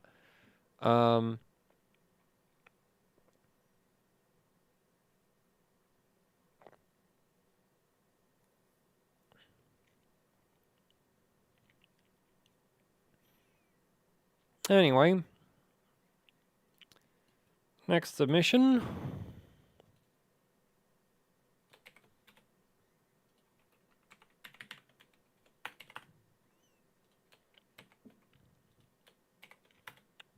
Another Ryzen system, 1700X3D, 6400 at 1.24 on the SoC, so nice memory controller there. 30, 37, 37, 37, 30, 67, 4, 8, 24, 14, 48, 544. M-die? Like, this is a really... I guess it could be M-die. Oh, well, like, TRFC 540 with refresh interval 65,000 really isn't the end of the world, so I wouldn't worry about it too much. SCL 4, 3, 12, 16, and then everything else set to 1. So 1.53 on the memory because we're at CL30.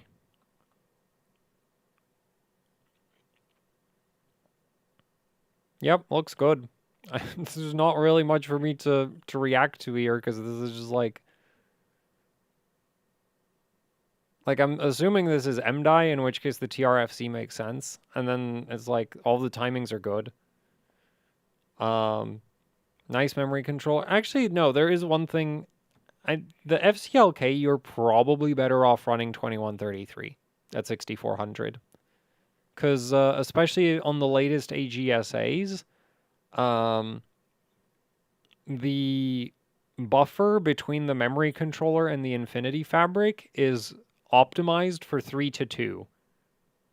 Like, it's still desynced, but like it seems to have some kind of latency benefit if it's 3 to 2 instead of anything else other than 1 to 1. But in order to get 1 to 1, you need to be in 2 to 1 mode because then you can run like 8,000, 2,000, 2,000, right? But if you're in 1 to 1 mode, then your option is basically 3 to 2, which has like a slight benefit over just like, and when I say slight benefit, it basically means like if you were at 2200 FCLK, that might be better.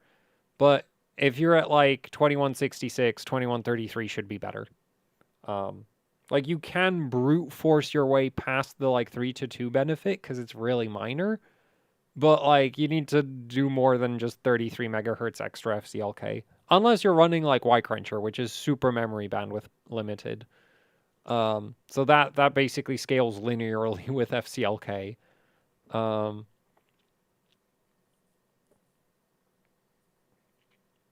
So yeah, so for this setup, I would really consider trying 2133 FCLK instead of 2166. And I wouldn't change anything else about it because everything else looks fine.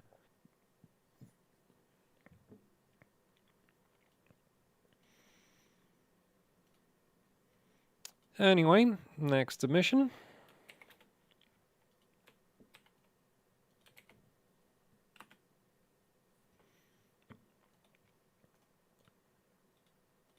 We got a unfortunately, if I try to use a later BIOS than 1807, the memory timings won't boot or be unstable. Haven't figured out why. I use Linux as my main OS with VFIO. Host uses iGPU and VM uses my DGPU. Why the memory overclock makes the screen flicker, depending on the voltage on the output from the iGPU. It's worse if I boot direct to Windows. Do you know which values affect that? So I've heard apparently the iGPU is like super sensitive to TRAS for some reason. So like I would try raising TRAS to like 60 or something. Yeah, I think that should be the main one for the iGPU behavior is just like TRAS.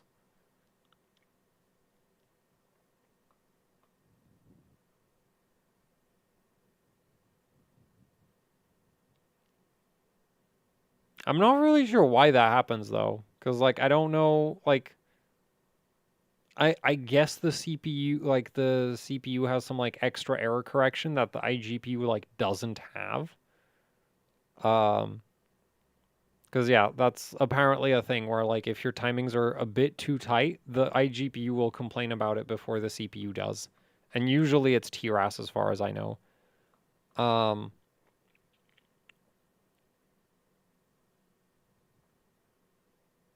Anyway, TRFC 650. Why 650? Oh, well, I mean, doesn't really matter that much with 65,000 refresh interval.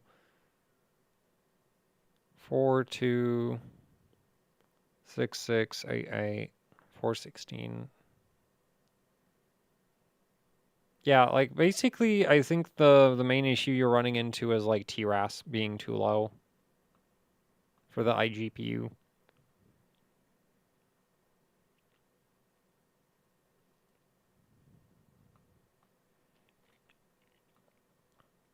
Other than that, your timings look fine. The thing is, I haven't really used the Ryzen iGPUs very much for AM5. So, like, I've heard of this from other people, but I've not really tested it myself because it's just like if AM5 didn't have an iGPU, I literally wouldn't notice. So yeah, as for why it wouldn't boot on the latest BIOS, I don't know. It could still be related to TRAS.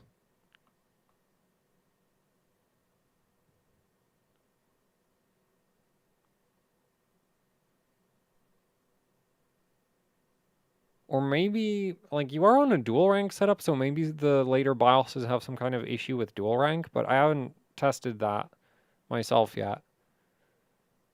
So, yeah, I don't know what to do about that. Anyway, next submission. Also, how long have I been streaming? Hour and a half. Okay, so I've still got another half hour.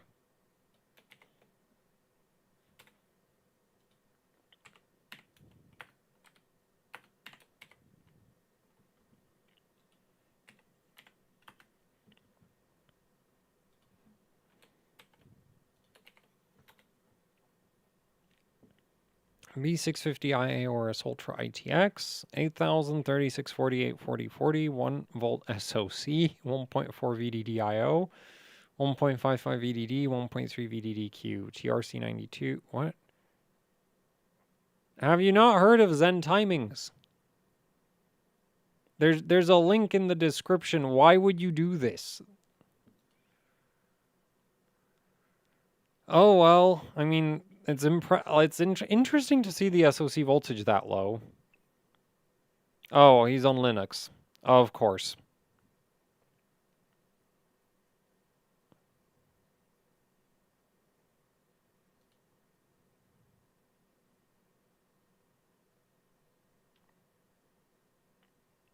I mean, I have videos of, like, DDR5 8000. You could just, you know, watch those, because it looks like, yeah, you're on 24 gigabit. I've done 2 videos of DDR5 8000 on 24 gigabit at this point.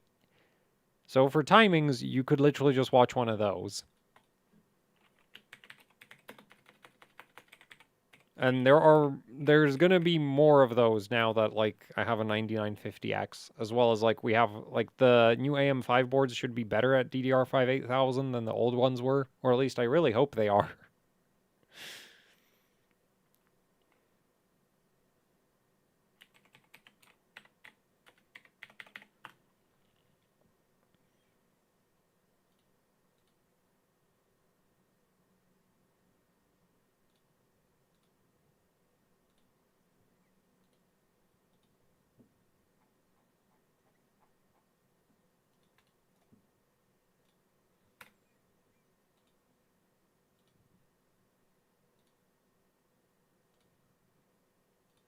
So that's the really old one, I think, and here's a more recent one. Right, yeah, that one's from 6 months ago instead of from a year ago. I mean, that one isn't...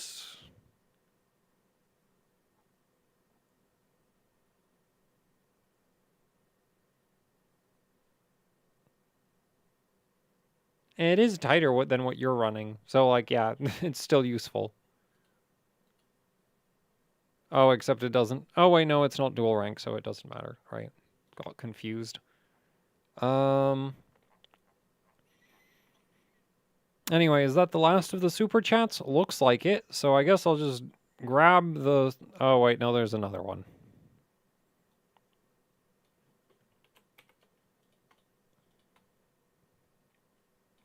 Man, I sure hope the people who send in the super chats, like, feel like they're getting value for their money, because I don't feel like I'm providing anything. Oh, boy. Wait, this is Hynix C-Die?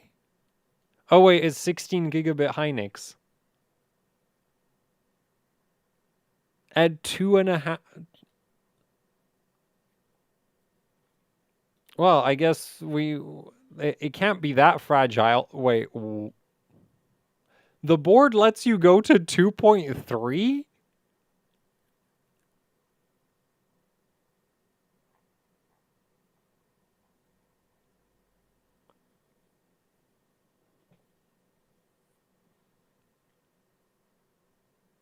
Like,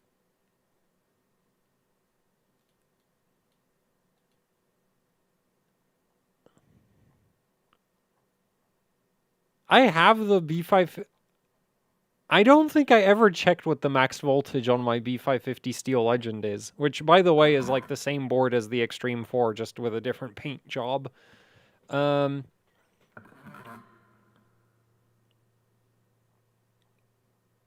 is nuts.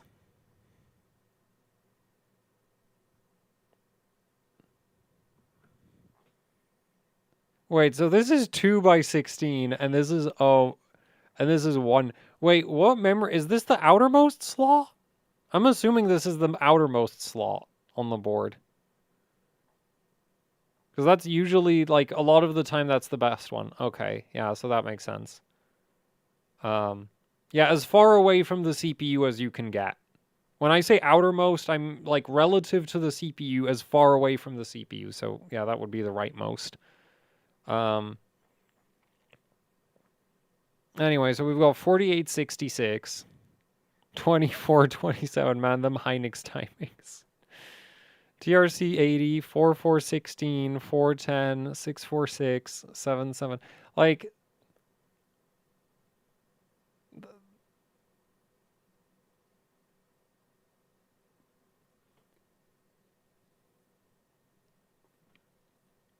RTPA 1.24 SoC. Wait, didn't you have a CPU like almost die because of a faulty Asus board? Is this the same chip?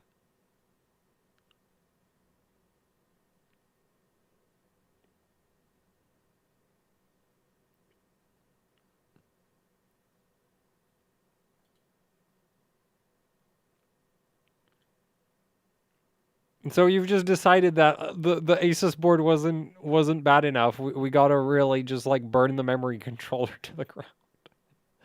Actually, it's probably. I am surprised that this is working at 2.3 volts or even at 2.05 because in my experience, Ryzen gets like very upset at like high voltages, or at least my 5950X like above. I think like 1.95, it like just refuses to maintain any level of stability. So the fact that you can like even take a screenshot at 2.3 volts to me seems kind of ridiculous. It's a shame about the primaries though. Like all the secondaries are still fine. But yeah, the primaries suck. Like I think this is still roughly equivalent to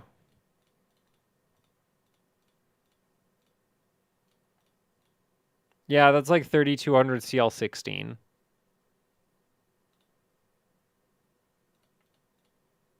I did it backwards. Like if we multiply that, like I'm assuming that's going to be pretty close to, yeah, it's like 3618. So that kind of makes, that kind of makes sense. Because like, there is a lot of like, I'm assuming the timings like don't scale at all at like 3600. Right? Like if you run 2.05 volts at 3600, I'm assuming that you don't get below CL18 or something. It's like, because there's like a bunch of DDR4 chips that are like that where you can just raise the voltage and the timings don't scale. So that voltage really is just going into getting it to clock high, which is kind of interesting. Not unique. Well, yeah, I don't think it's particularly unique, but like that is kind of interesting. So that's cool.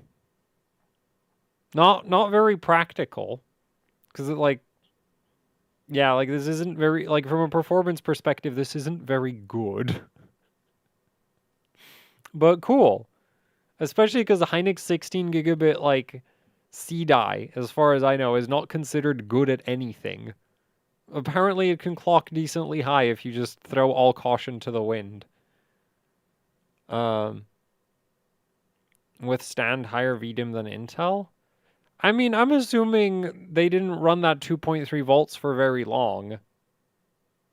Right? Like, when you get into, like, the danger to CPU territory of voltages, 2 volts at 3800 gets CL14. Oh, so it does scale a bit. And then just at, like, high frequency, it just kind of sucks.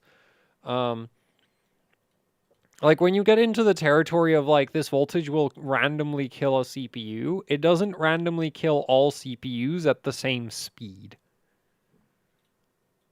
Right? So, and, like, I know for a fact that there were people testing, like, BDI kits up to 2.2 volts on Intel.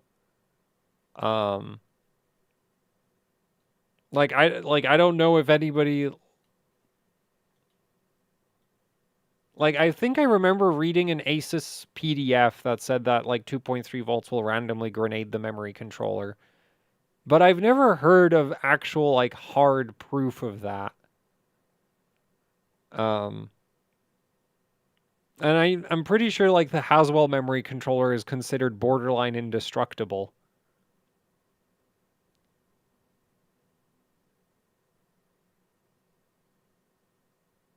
.1 max on Air and 2.2 on LN2 sounds kind of random to me. But hey, maybe it's true. I don't know.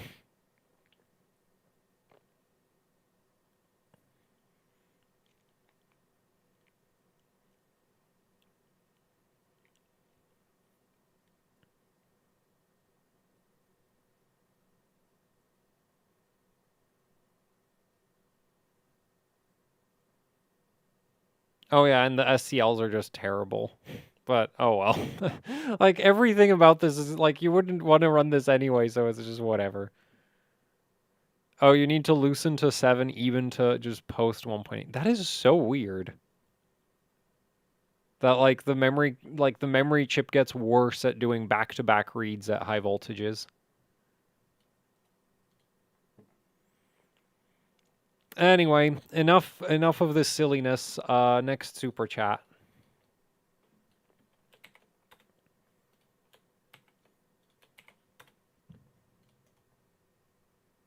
We got a Z790 Apex Encore running settings that, well, it is an entire 24 hours of Karhu, so I'm not going to complain about the stability testing on this. 8200, 38, 48, 48, 48, 48, 2T, 12, 8, 700, 75,000, 51, 16, 8, 22, 22, 16, 8, 64, 54. That TWR WRDDG is, like, surprisingly high. I would have thought you could probably run that a bit lower. Not that I don't really think it's going to make a much of a difference, but yeah.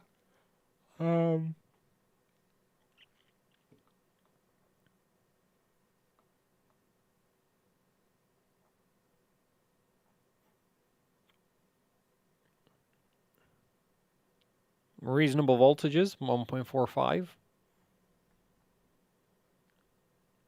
VCCSA at 1.2, IMC-VDD at 1.37. Man, it must be nice to have a memory controller that doesn't suck.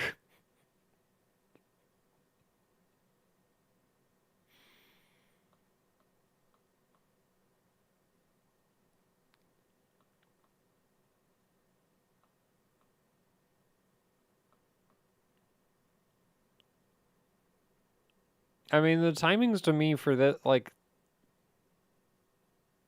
this isn't anything crazy low, but at the same time, there's not any, like, major, like, there's not any adjustments I would make to this that would actually translate into some, like, huge performance uplifts. Like, the TRRDs are not really gonna get, like, this is 24 gigabit. Yeah, it's not gonna get better on the TRRDs. The primaries are not really gonna, yeah, for 8200, the primaries are probably about as low as they're gonna go, unless you run way more memory voltage, which, considering the finickiness of the Intel memory controller, I would just not bother at this point. It's not like it's gonna, like, even if you lower the cache latency a bit, it's not gonna drastically improve the performance. So, yeah, like, I like, if I could do this, I would be happy. With my Intel CPU, except this is just completely out of the question for any of my chips. What? That 5900X was in 2-to-1 mode.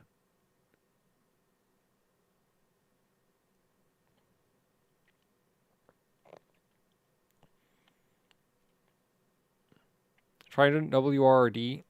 Wait, DG? Oh, and WRPDEN is supposed to be like the delay from a write command to power down enable, if I'm not mistaken. Let me just grab my Intel documentation. But like the weird thing is like when I was testing 7600 on the on the 8i kit from KingBank, like lowering WRPD. Well, I haven't like tested this a bunch, but there's some like weirdness going on with the WRPDEN timing, especially at like high frequencies. Because at low frequencies, you can run it like stupid low. Like you can set it to like 30 or something on some kits, and it's fine. And then once you go like at 7600, I was running both WRPre and WRPDEN at 90 on the KingBank kit because pushing it much lower than that, like I tried lowering it to 50, and it immediately like 20 minutes into Y-Cruncher errored out. And then it just like put it back up to 90, it's fine. It's like,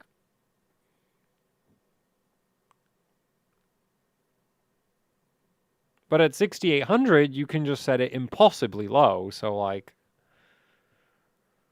not really sure what's going on with that. And not super interested in testing it a bunch because like I have other stuff to do.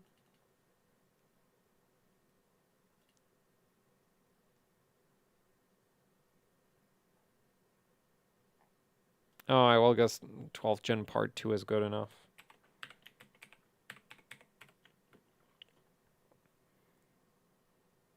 Yeah, it's like write command to power down minimum delay.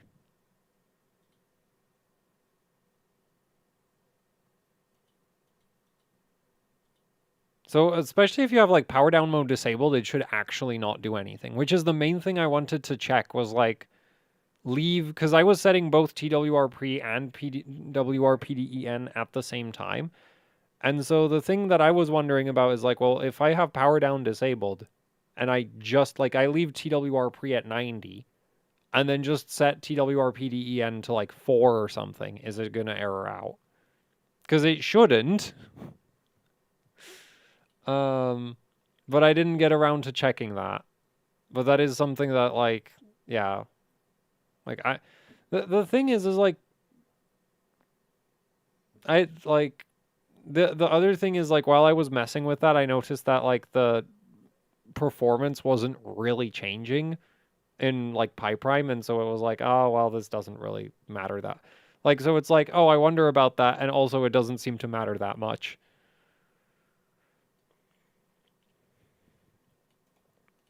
But yeah, like honestly, I would just like if you have a working 8200 setup, I would just not worry about it. Like if it like I would just yeah, like TWR 51, I would just leave it at that. Cuz like TWR is, you know, it literally just controls write to precharge, which TWR doesn't even exist on Intel, but it's like calculated from TWR PDEN and TWR pre. I have no idea why it's calculated like for actually like the Mem tweak it calculates it from TWRPDEN, which makes absolutely zero sense because WRPDEN is right to power down enable. I don't think you would even need a precharge there because you can have an open row in power down mode, or like you can have open rows in power down modes. It like doesn't close any rows. It just turns off the IO circuitry. So I don't know, like Intel memory controller wackiness is my excuse.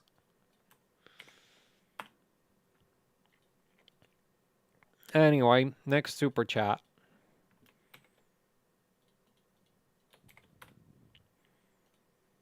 And we've got a 7800X3D on an X670E Hero. Apparently he wants to, before I try 8000 on a Gene. Okay, I was like, I remembered the whole, like, trying 8000 thing, and I was like, 8000 on a Hero? That's not gonna work. But he's, like, on a Gene it should. Okay, so we have some test mem5, we have some Y-Cruncher, we have a lot of Y-Cruncher, we have a bunch of HCI.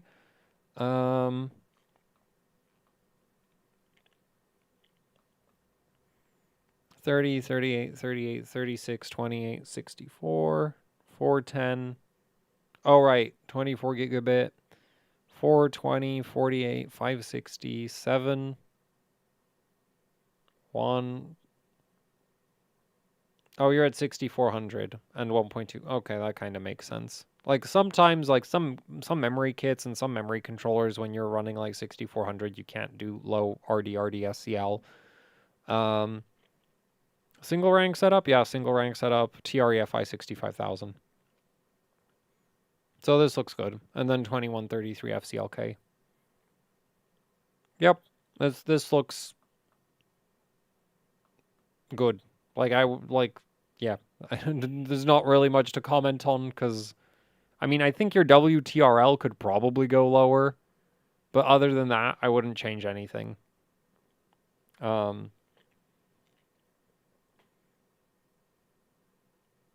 So I guess next super chat.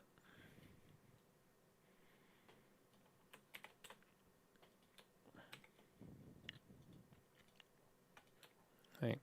Yeah, I didn't miss anything. 7950X3D with an X670E-E 6200. Oh no. Oh, it's not gonna get bigger. At 1 point, almost like, that's like 1.3 SoC and you're somehow getting 2200 FCLK. That is surprising. Because in my experience, that doesn't tend to work very well, but like it can if you get lucky enough with the CPU. 30, 40, 40, 40, 96, 151. I'm not going to complain about it. 4, 8, 20, 4, 16, 96, 914, 4, 2, 28, 12, 16, 2. This is dual rank. Oh yeah, it is dual rank. Okay, so this needs some adjustments because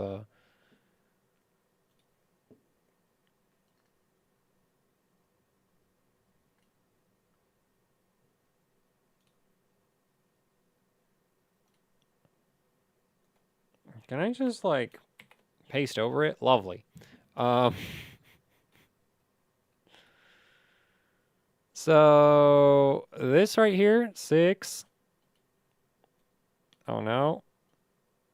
6, 8, 8. Also, I don't know why this isn't 48. Like that I don't know like why that isn't 48. I would probably also try tuning TRAS, but like I wouldn't like this is like TRAS on AM5 is weird compared to AM4 cuz like there's the iGPU stuff that I've heard about from other people that I've not really verified for myself, but I've also run into like I have that one King Bank kit where if you set TRAS too low, like it gets very upset in terms of stability. And then like a bunch of other kits where you can just set it to 30 and it's fine. But yeah, so like you could try fiddling with your primaries and like TRAS and TRC. I mean, actually right now your TRC, I would probably just set it to 120. Wait, no, not 126. 136.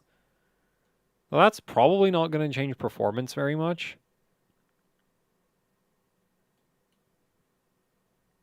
I really should do more testing on that. Thing is, I think I did, like, probably did a bunch of testing on TRAS at, like, launch, and then just, like, forgot all of it, because I never write anything down, because that would be, like, an organized person thing to do. And I function like, and I'm not. It's really that simple. It's just like, write things down. Why would I do that? I could just remember it. And then it's like, I think I remember testing that. So yeah, maybe not 136, but like, and the thing is, I'm not even sure tuning TRAS a bunch is going to make much of a difference, but so I'm not going to push for that, but like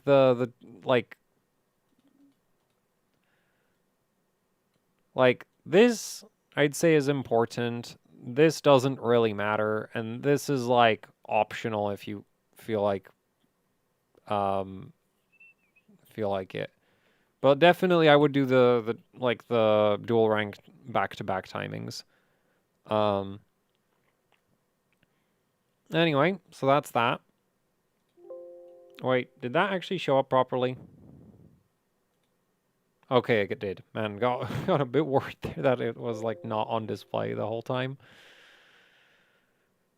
Anyway,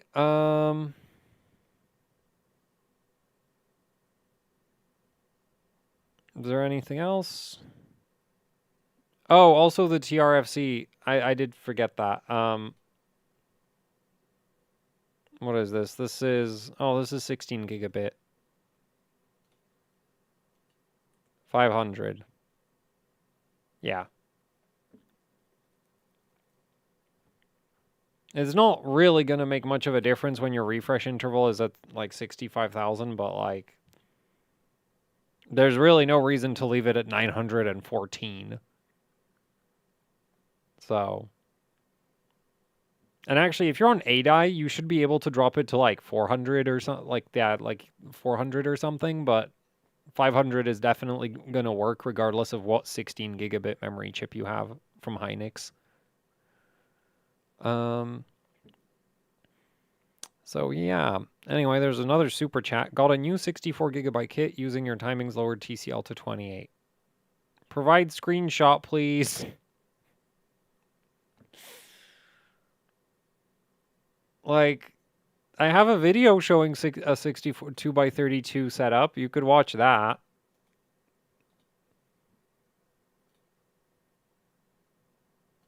And that one's actually relatively recent, I think. Isn't it?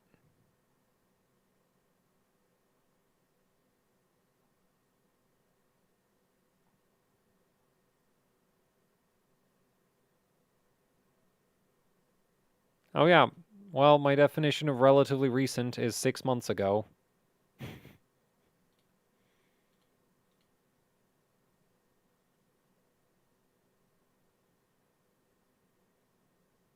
Oh yeah, that was the one where like TRAS didn't want to go below 40 for some reason.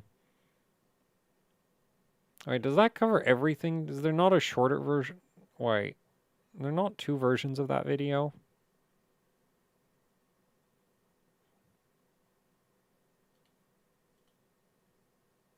Oh, there are.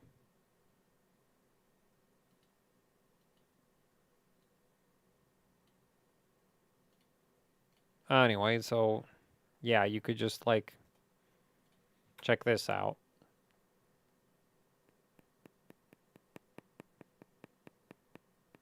Oh, he did have a link. Okay, well, we can take a look at that.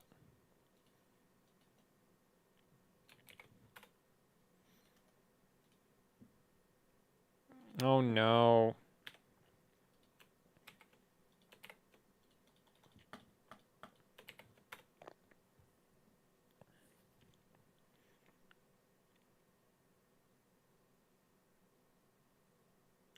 Yeah, so the only thing this needs adjusting is...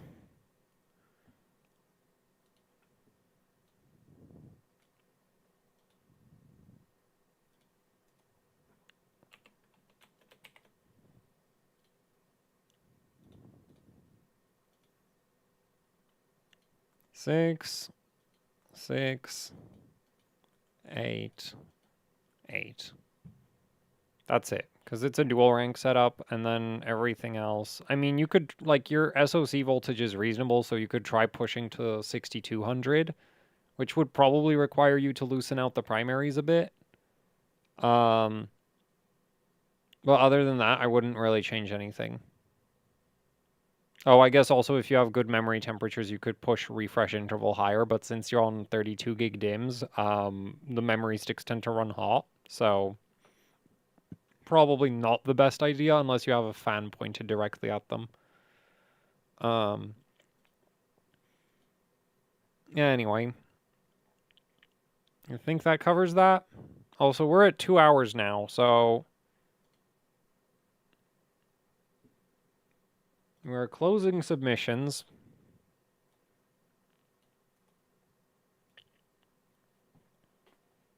"64 gig 8i kits can do TRP 28. I swear TRP is like the most random timing between Hynix 8i kits. Like, some of them do it really low, and some of them do it really bad.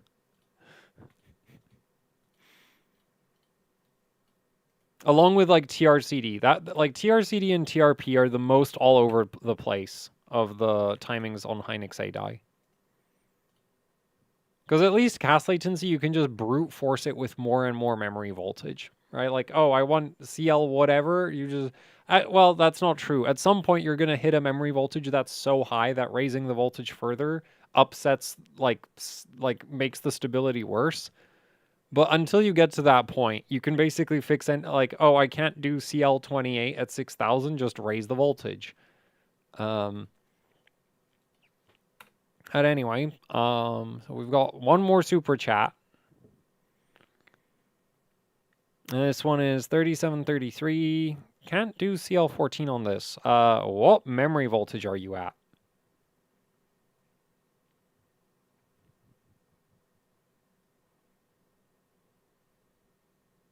"30 on TRP? No. 16 gigabit MDI? No. 24 gigabit MDI? Maybe.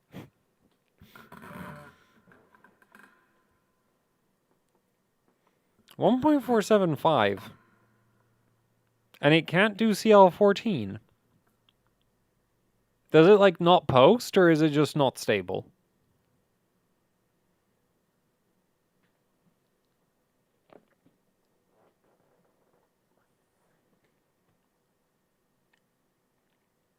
It doesn't post. Okay, in that case, what I would try is setting CL14 and TCWL12. Actually, does it work at 3600?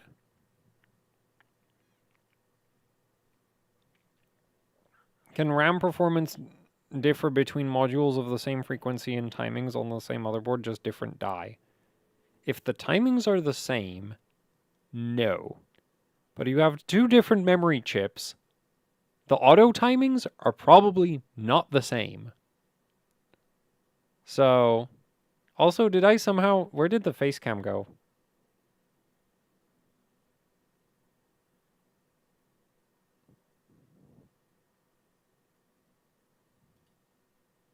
I guess I randomly made that disappear. I have no idea when that happened.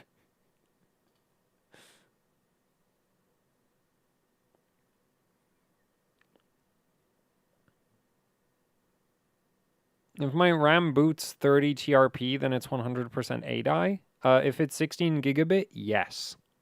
And that's 30 TRP at like 6000. Because if you're at like 5200, it'll work on basically everything. Around 3 minutes ago. Cool.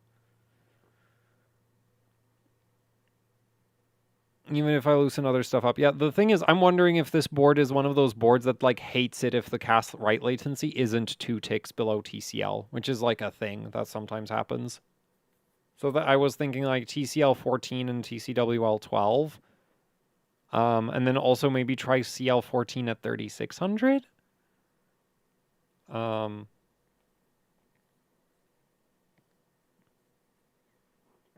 then other than that, I guess, like, more memory voltage could help, but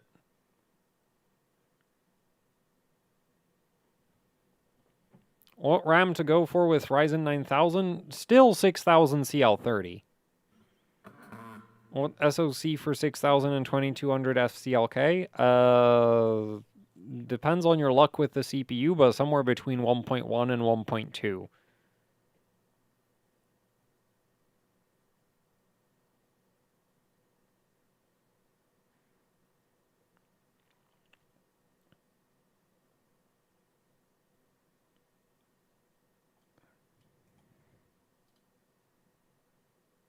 Tertiaries should always be left on auto? No, you should tune them yourself.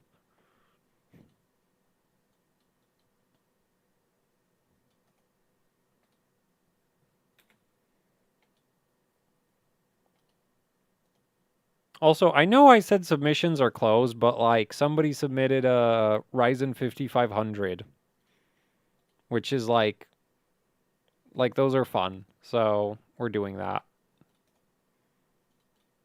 Because I don't have any more suggestions for this. Like, mainly I would try cast write latency 12 to get CL14 to work, and then more voltage, and then I'd also check what happens at, like, 3600. Because, yeah, generally with, like, cast latency, like, sometimes it's a cast write, like, there's, like, like, some boards will just require cast write latency to be 2 ticks below TCL. And then other than that, it's just, like, more voltage. Is the only thing I can think of. Yeah, you could have gotten incredibly unlucky with your like memory sticks, but 4400 CL19, like I think quickly just pull up the calculator. I'm doing it backwards again. Actually, no, I'm not.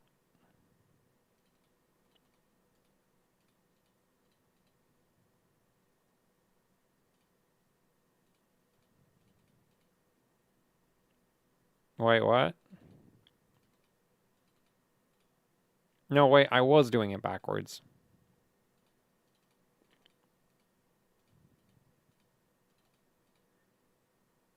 Oh yeah, it is CL16. But 4400, isn't this like a 1.4 volt kit? 4419, like that's at 1.4. So at 1.5, you should be able to do 14. Well, it doesn't even post. That is so weird. I guess you could have really, like, failed the Silicon Lottery super hard, but I feel like it's like the board I think it's more likely that the board is getting upset about something. Also, I just noticed your SoC voltage is crazy low, so maybe try bumping that up.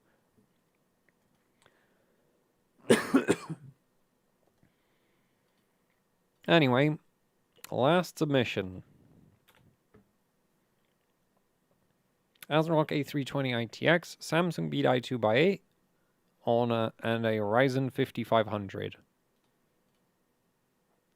So it's doing 4733, 1817, 1717, 1.26 SoC, 36 TRAS, TRC54, 4616, 612. I guess that makes sense for, well, not really. I think WTRS could probably be 4 or 5. 4 or 5 no boot. Oh, I guess not then. WRD1 errors 2 okay. 336 okay. I mean, I'm not too surprised about the TRFC. Right to right SCL4, 5 okay. Huh.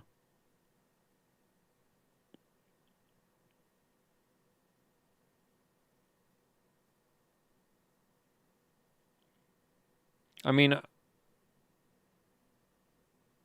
the TRC makes sense to me. Mostly GDM off errors, GDM on okay. But you're at, like, I'm guessing you tried GDM off with 1T. 1.5 CL18, 1.45 CL20. Okay. Yeah, makes sense.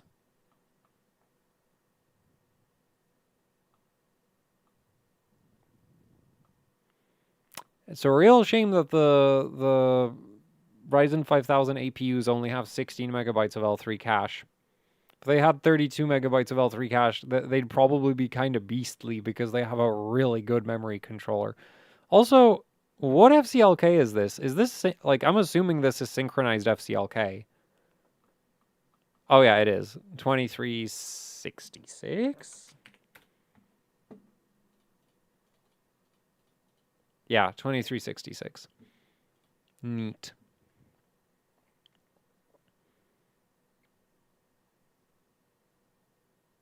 3600, 16, 16, 16, 36. Yeah, that is B-die.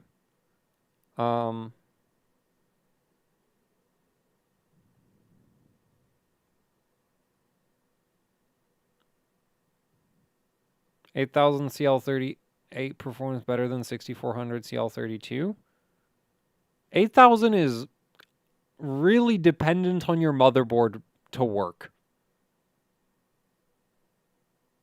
Like 6400 is really dependent on getting lucky with the CPU. 8000 is really about getting lucky with the motherboard.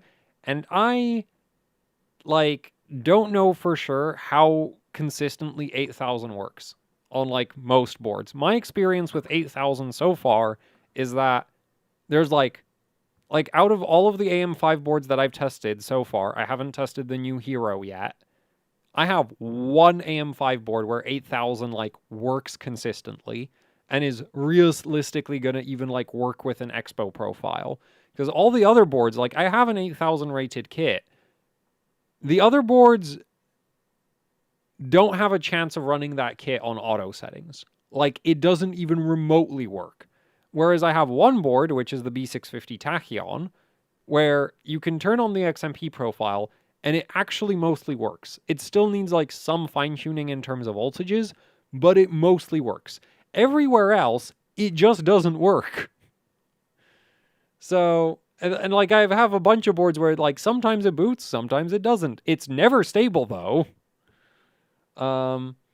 So that's why I wouldn't recommend 8000 CL38 because it's not very real. Like, I don't think it's super, like, I don't know how realistic it is that it's actually going to work. Because the motherboard vendors will all tell you that, you know, some random 4DIMM 600 series board is totally going to do DDR5 8000.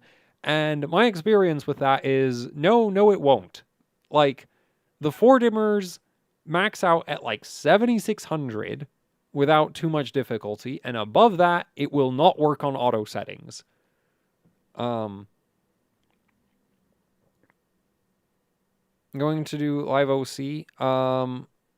Tomorrow, maybe. I don't know. I spent most of today feeling incredibly depressed. We're kind of lucky that there's even this live stream.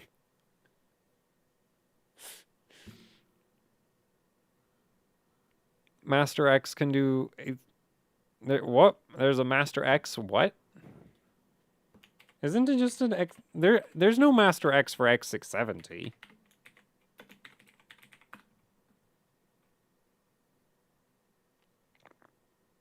And for X870, it's just a Master, isn't it? Or did they slap an X on the end? No, they didn't. Yeah, so I don't know what Master X, unless you mean the Z790.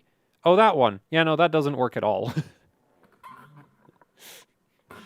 I have a Z790 Master X. I also have a Z790 Extreme X and a Pro X, and I've like it boots 8000. It's never worked.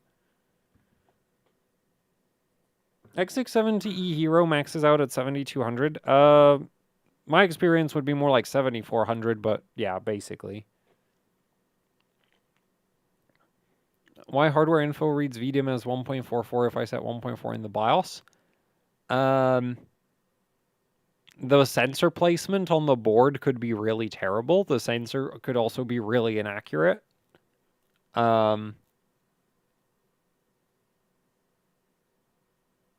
Like the thing is, there's not like a lot of the sensors that you have accessible in hardware info. They're not really designed to be super accurate. So them being off by like 30, 40 millivolts, especially for something that's relatively unimportant like memory voltage, not really that surprising. Like there are some boards that legitimately do out like the more memory voltage that you set, the more extra memory voltage they apply. Some boards also, I think, just have like a permanent X millivolt offset, but unless you take a multimeter to the motherboard to check this, you have no way of knowing if it's like the sensor is wrong, the motherboard is offsetting the voltage up. The motherboard progressively offsets the voltage more and more. So, yeah. How important is 1-to-1 FCLK UCLK on AM5 when UCLK equals MCLK divided by 2?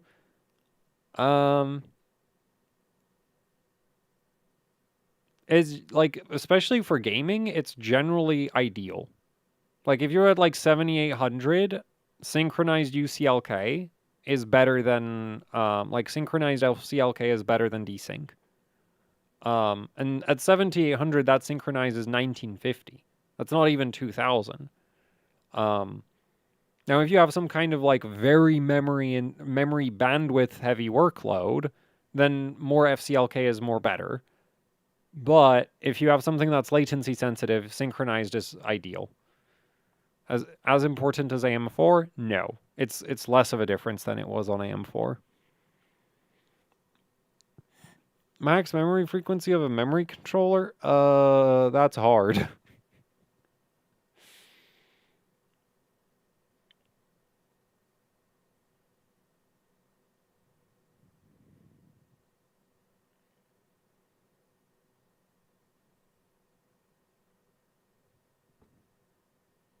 Read up, please. What?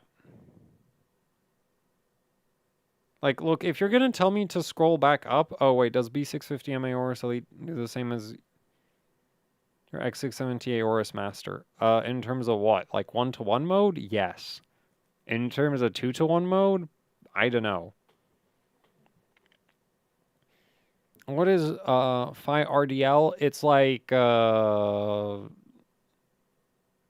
round trip latency for AMD for read commands. So it's like, yeah, the thing is, like, if I'm not mistaken,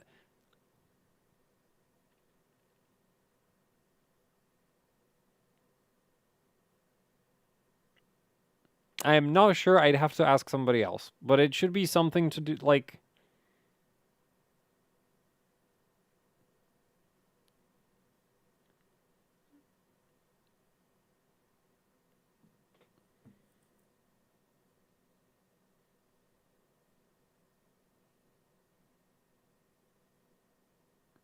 yeah, I have no idea. I'm gonna have to ask somebody because, like, on Intel, it's like, there's like a scaling factor with cast latency to it, but I've never paid enough attention on AMD to it to really notice if it like scales linearly with cast latency or not. Because there's like, on Intel, it's like there's like a portion of it that's like motherboard dependent, which is like, just as far as I know, it's like a physical thing of the motherboard. Some of it's like memory controller as well. And then there's just like, and then it just goes up and down with cast latency. So if you raise cast latency by 2, your round trip latency goes up by 2. On AMD, I don't know.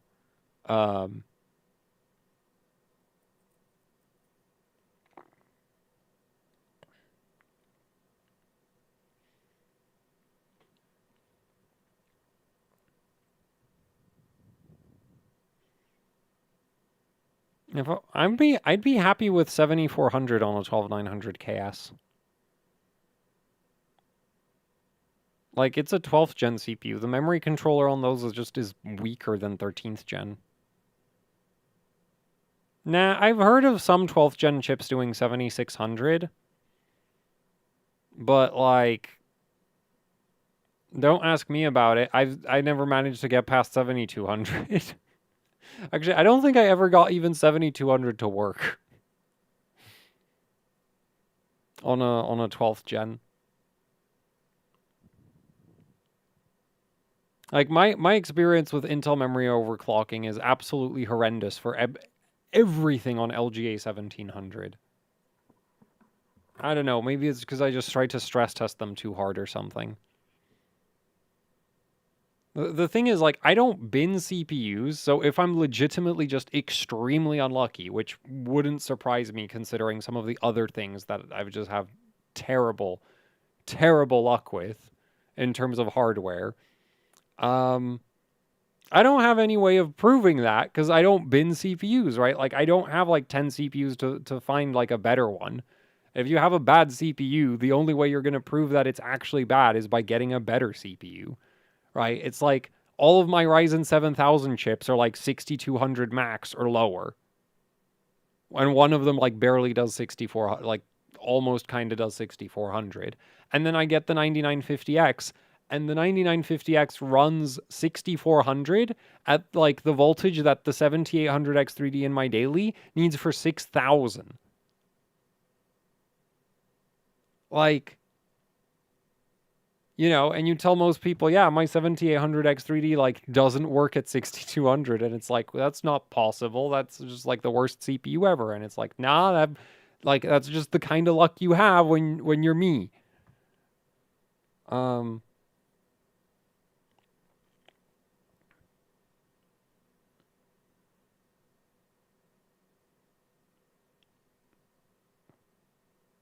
Can you do 64 gigs H16A on 7950X3D? I've done that with a 7950X. And it maxed out at 6200.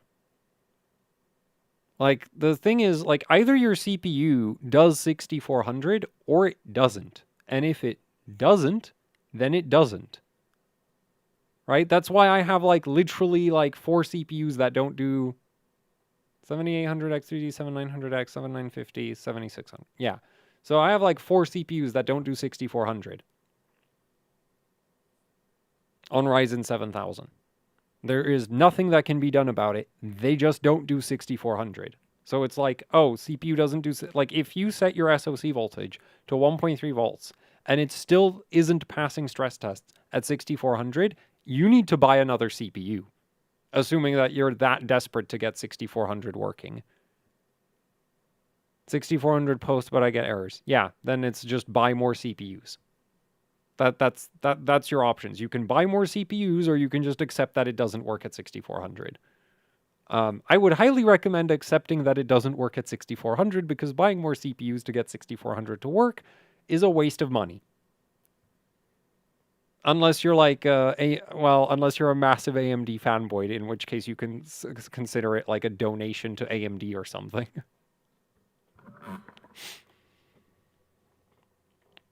Can beta BIOS cause memory instability on previously stable timings? Yes. It doesn't even have to be a beta BIOS. Like, I've seen, like, full BIOS releases just completely break certain memory configurations. Because, like, sometimes they'll just change something about how the BIOS works, and then, like, things that previously worked don't work anymore. As in, like, the BIOS just permanently changes how, like, the memory controller is configured. Anyway, I did close submissions because I wanted to, like, end the stream. So, I guess I'm gonna hit the stop button now. There's, like, links in the description, or at least there should be links in the description, because, yeah, that I would appreciate if you would check them out. Ideally, I get the video of this done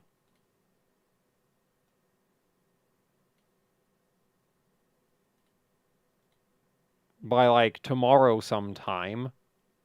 Like, I don't get how it is that, like, this isn't anything new. Like, I've made these videos before, and it's just like I spent, like, a good chunk of yesterday just, like, reshooting the first couple minutes of it, and then just gave up because it's like, you know. Because, like, my main issue with it was... actually, I'll tell you my main issue. So, I had to buy the 9950X, and I also bought the motherboard. Like, and it's like... And... Like, I would like to recover the cost of that 9950X relatively fast, instead of, like, in forever. Because there's, like, boards I want to buy, right? Like, I really want to test an X870 Taichi Lite. And so the thing is like, squeezing in the whole, like, oh, by the way, I had to buy the 9950X, and, like, would you please support my channel? I hate doing that. Like, I hate doing that so much. I do not understand how other YouTubers can start a video and go, oh, by the way, here's a sponsor. And then like 1 minute of ad plays. And I'm over here like I can't even tell people that I had to pay for the CPU I'm using. And the motherboard. And that like, you know, maybe you could like help out with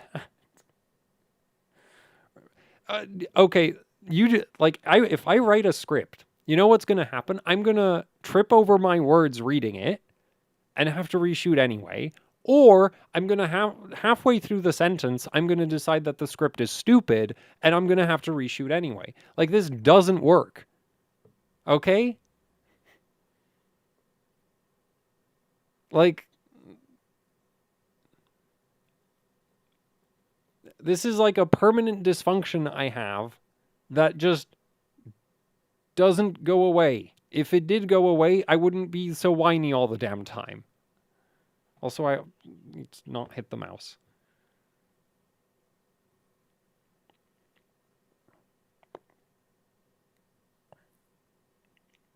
TRC 29 fine? For like DDR4 maybe. I'm actually not sure what happens if you do that with DDR5. I would assume that it just doesn't apply, but I tried messing with like super low TRC on DDR5 early on and it was causing issues.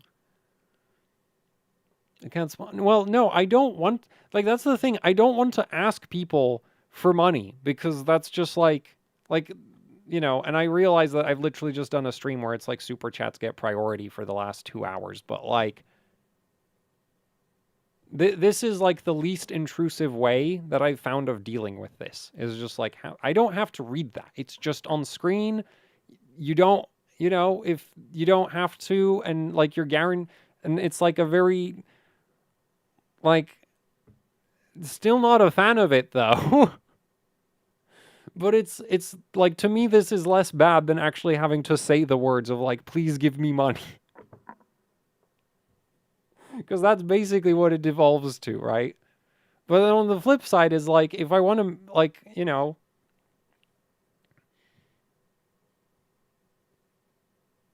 it's like, and the thing is like, and my alternative to that is to just put all the like Patreon and all of that at the very end of the video, but nobody watches to that point. So, but at least that way I don't have to feel about bothering people with, please give me money.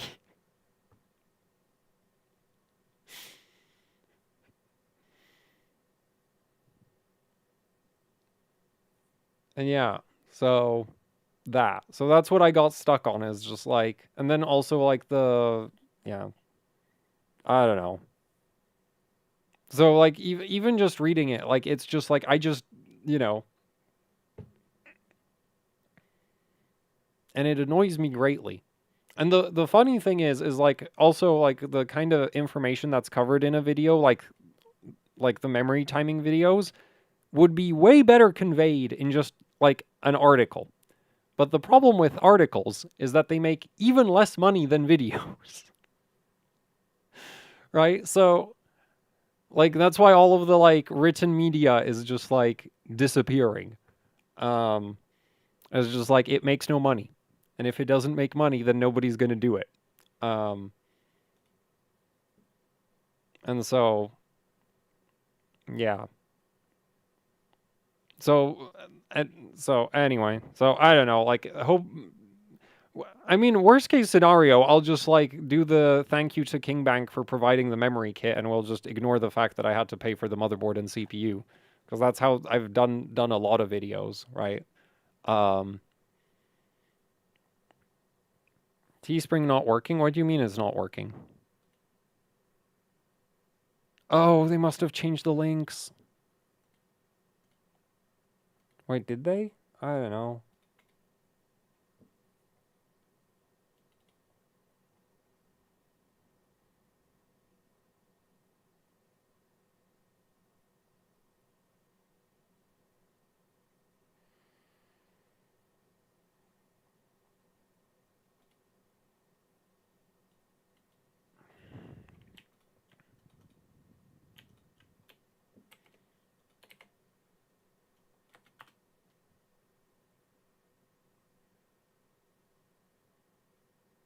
Oh yeah, I guess they changed how the links work. Well, that's great. I'm gonna go have to fix that, I guess. Pay someone else to ask for. Yeah, but that creates overhead. Then you need more money to deliver the same amount of information as before. Like, I do kind of, like, I like the idea of running, like, a very lean operation. Consider, they're in Australia. And I'm really unreliable at getting stuff done on time.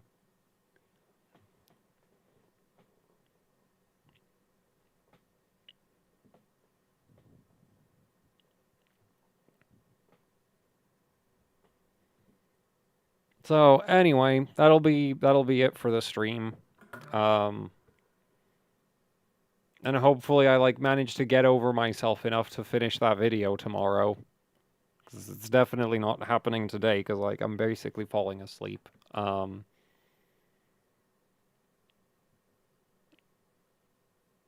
Yeah, but the thing is like I'll feel bad about the fact that there's just this thing that doesn't actually add any value and it just like no.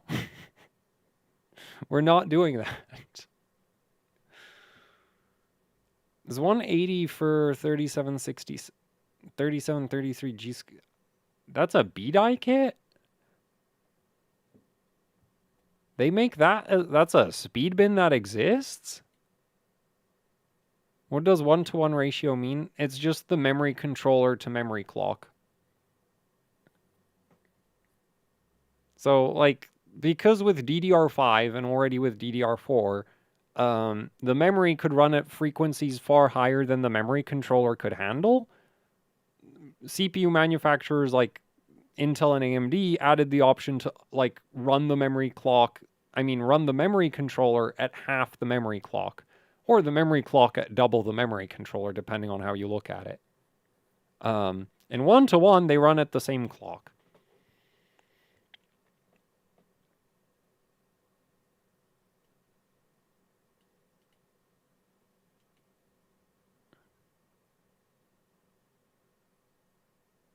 The value when you have more resources, yeah, I know if you look at it from that perspective, but it's just like, and then I have people to deal with, and it's just like I can barely deal with myself.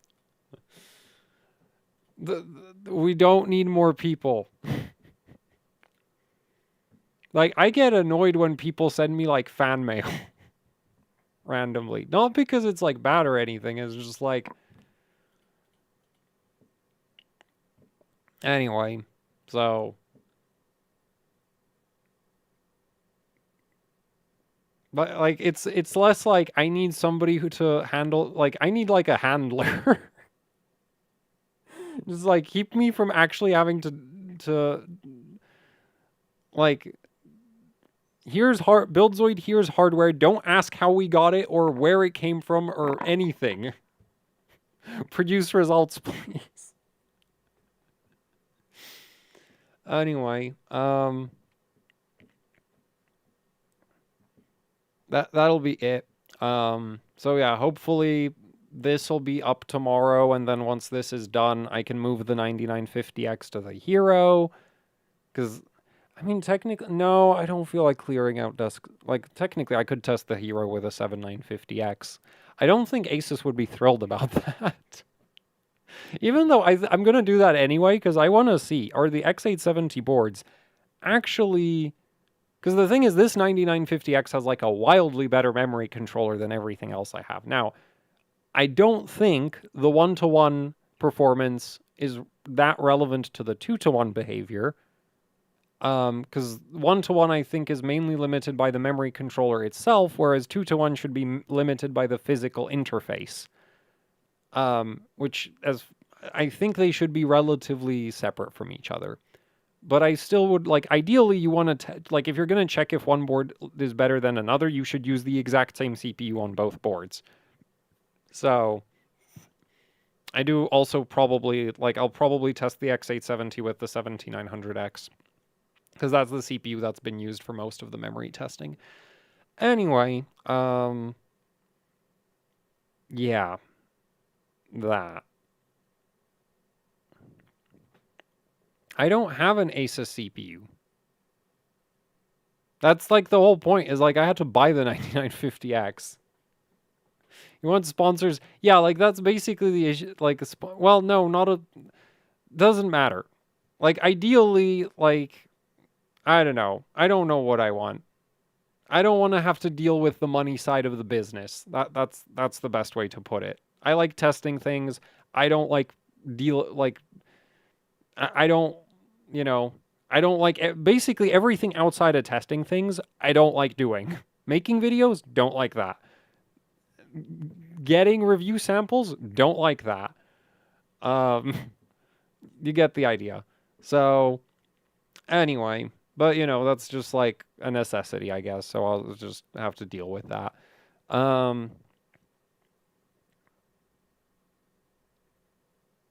No, but I want the hardware. Because, like, if I want to retroactively test something, I still need to have the damn, like have the board.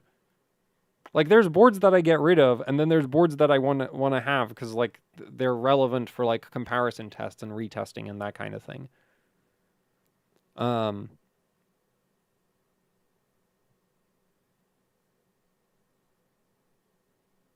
So, yeah. Anyway, that's it for the stream. So,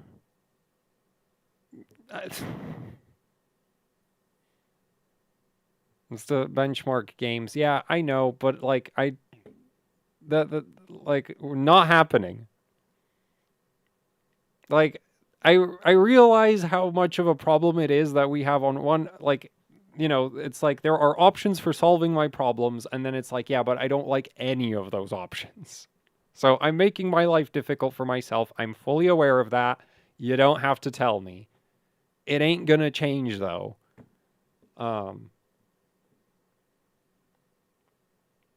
So yeah. Anyway, thanks for watching and goodbye.